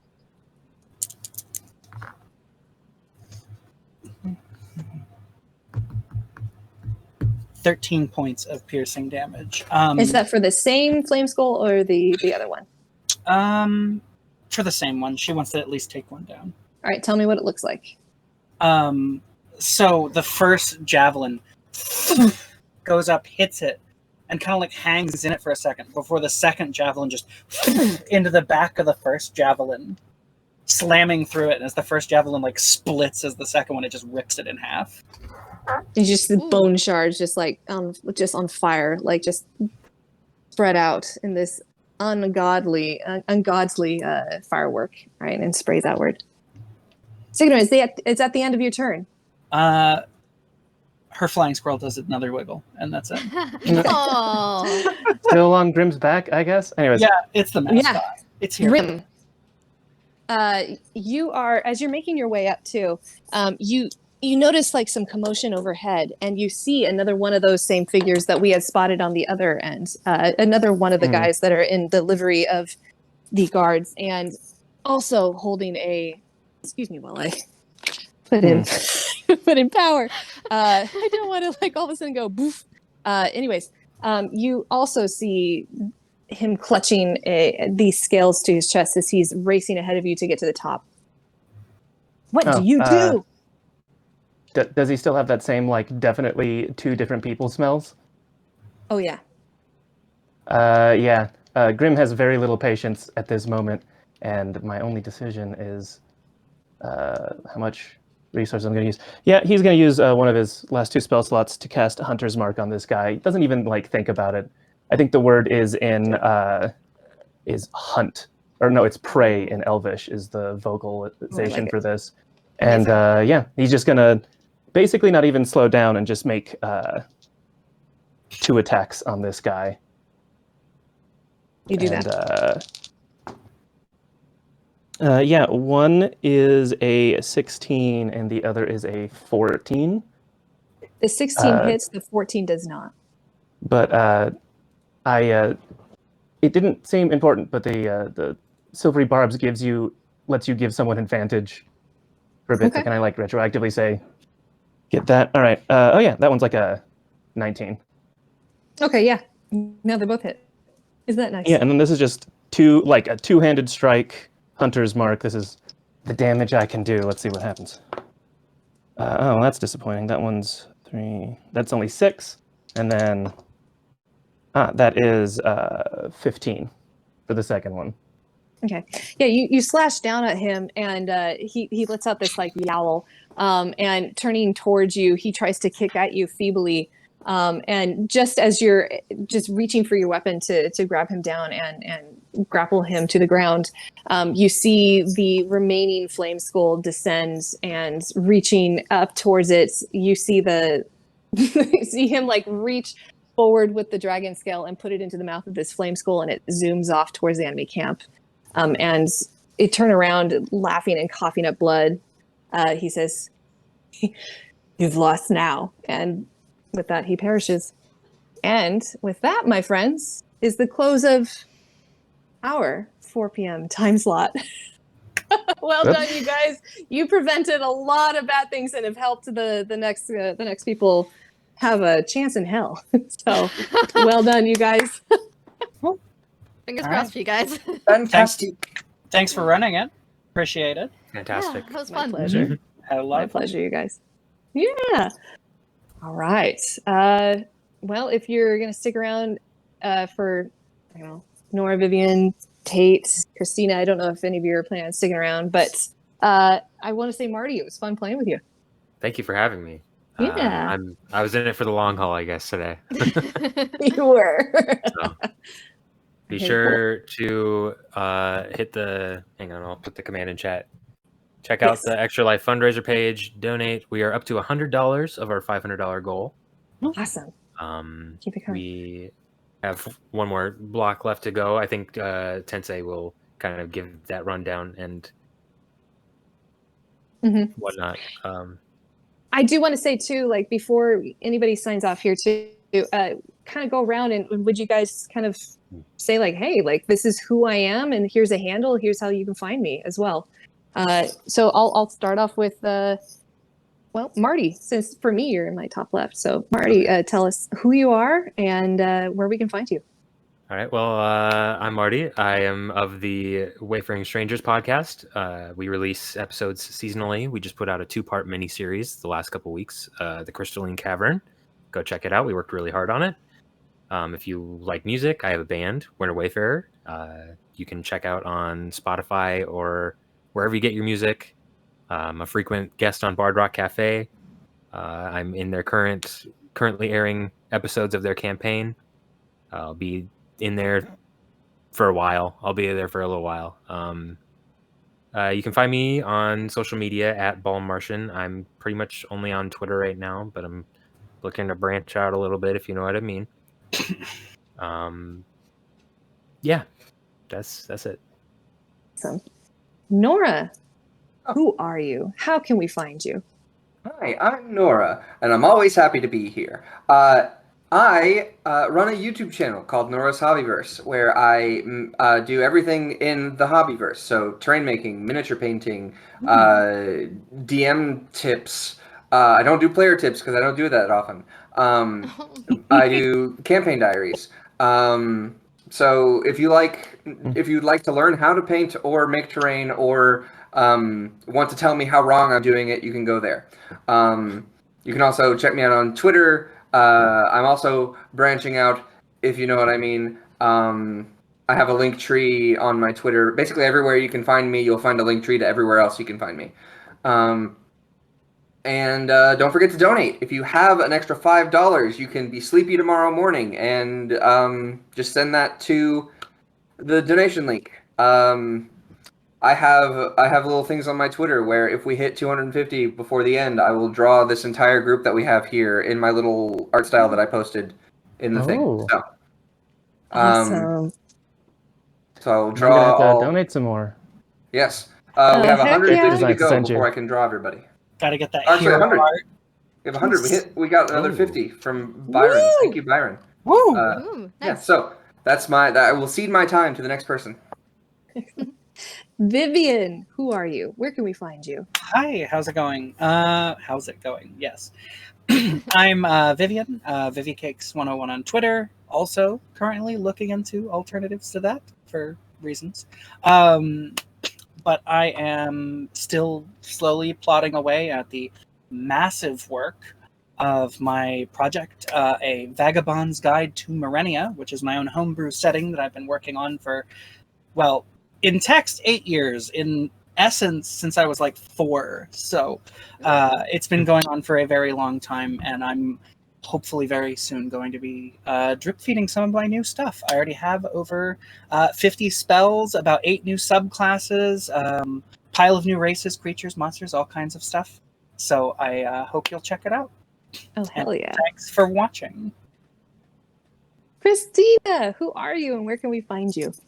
Hi guys, I'm Xtina or Xtina, and you can pretty much find me across the interwebs at Greekachu. Currently also seeking alternative things for reasons that you might know on Twitter, but that's mainly where I'm at right now. I usually play Winterra Dark Knight over on the Agents of Damned podcast. Our DM was the 8 a.m. DM, Hoshti/Jordan, the Department of Adventures, maintaining normality and eradicating debacles. We are a newer agency group to the department and trying to not completely heck up, but not always succeeding. So, you know, chaos. I play Druid over there, who's Circle of Shepherd, and she is alternate to April, terrified of fire, so we never see any of that from her over there. But lots of dinosaurs. Lots and lots of dinosaurs. Yes. Thanks. And Tait, who are you and where can we find you?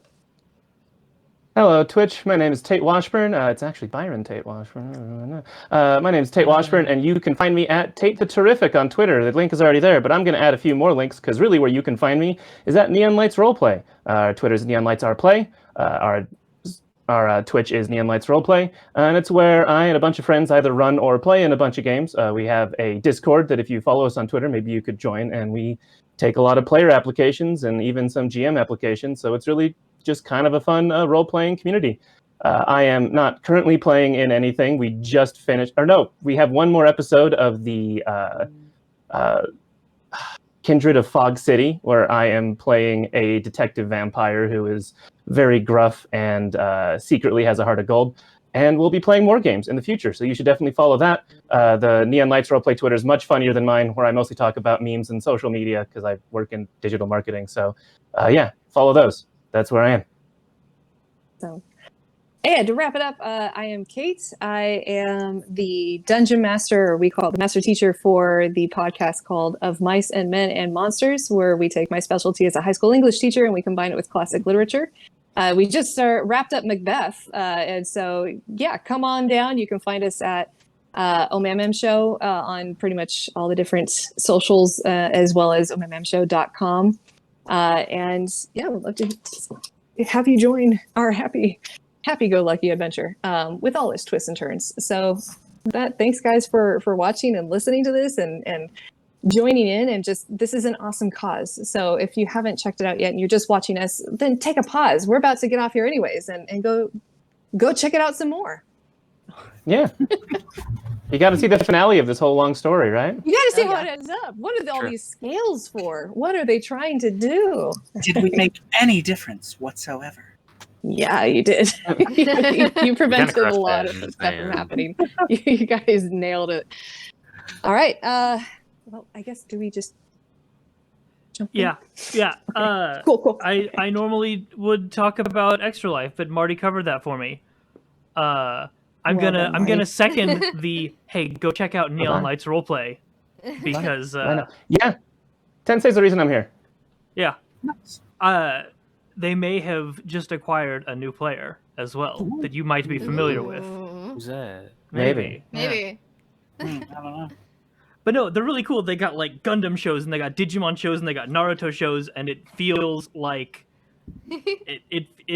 it feels like a mid-2000s like roleplay forum, and in the best possible way. And it's amazing. Oh, that's awesome. Yeah, but I didn't even have to plug it. Tensei was gonna. Yeah. Look, y'all are great. Anyway, we will be right back here in 10 or 15 minutes to Bye now. finish this off. Goodbye, everybody. Bye now. Bye now. Bye. Goodbye.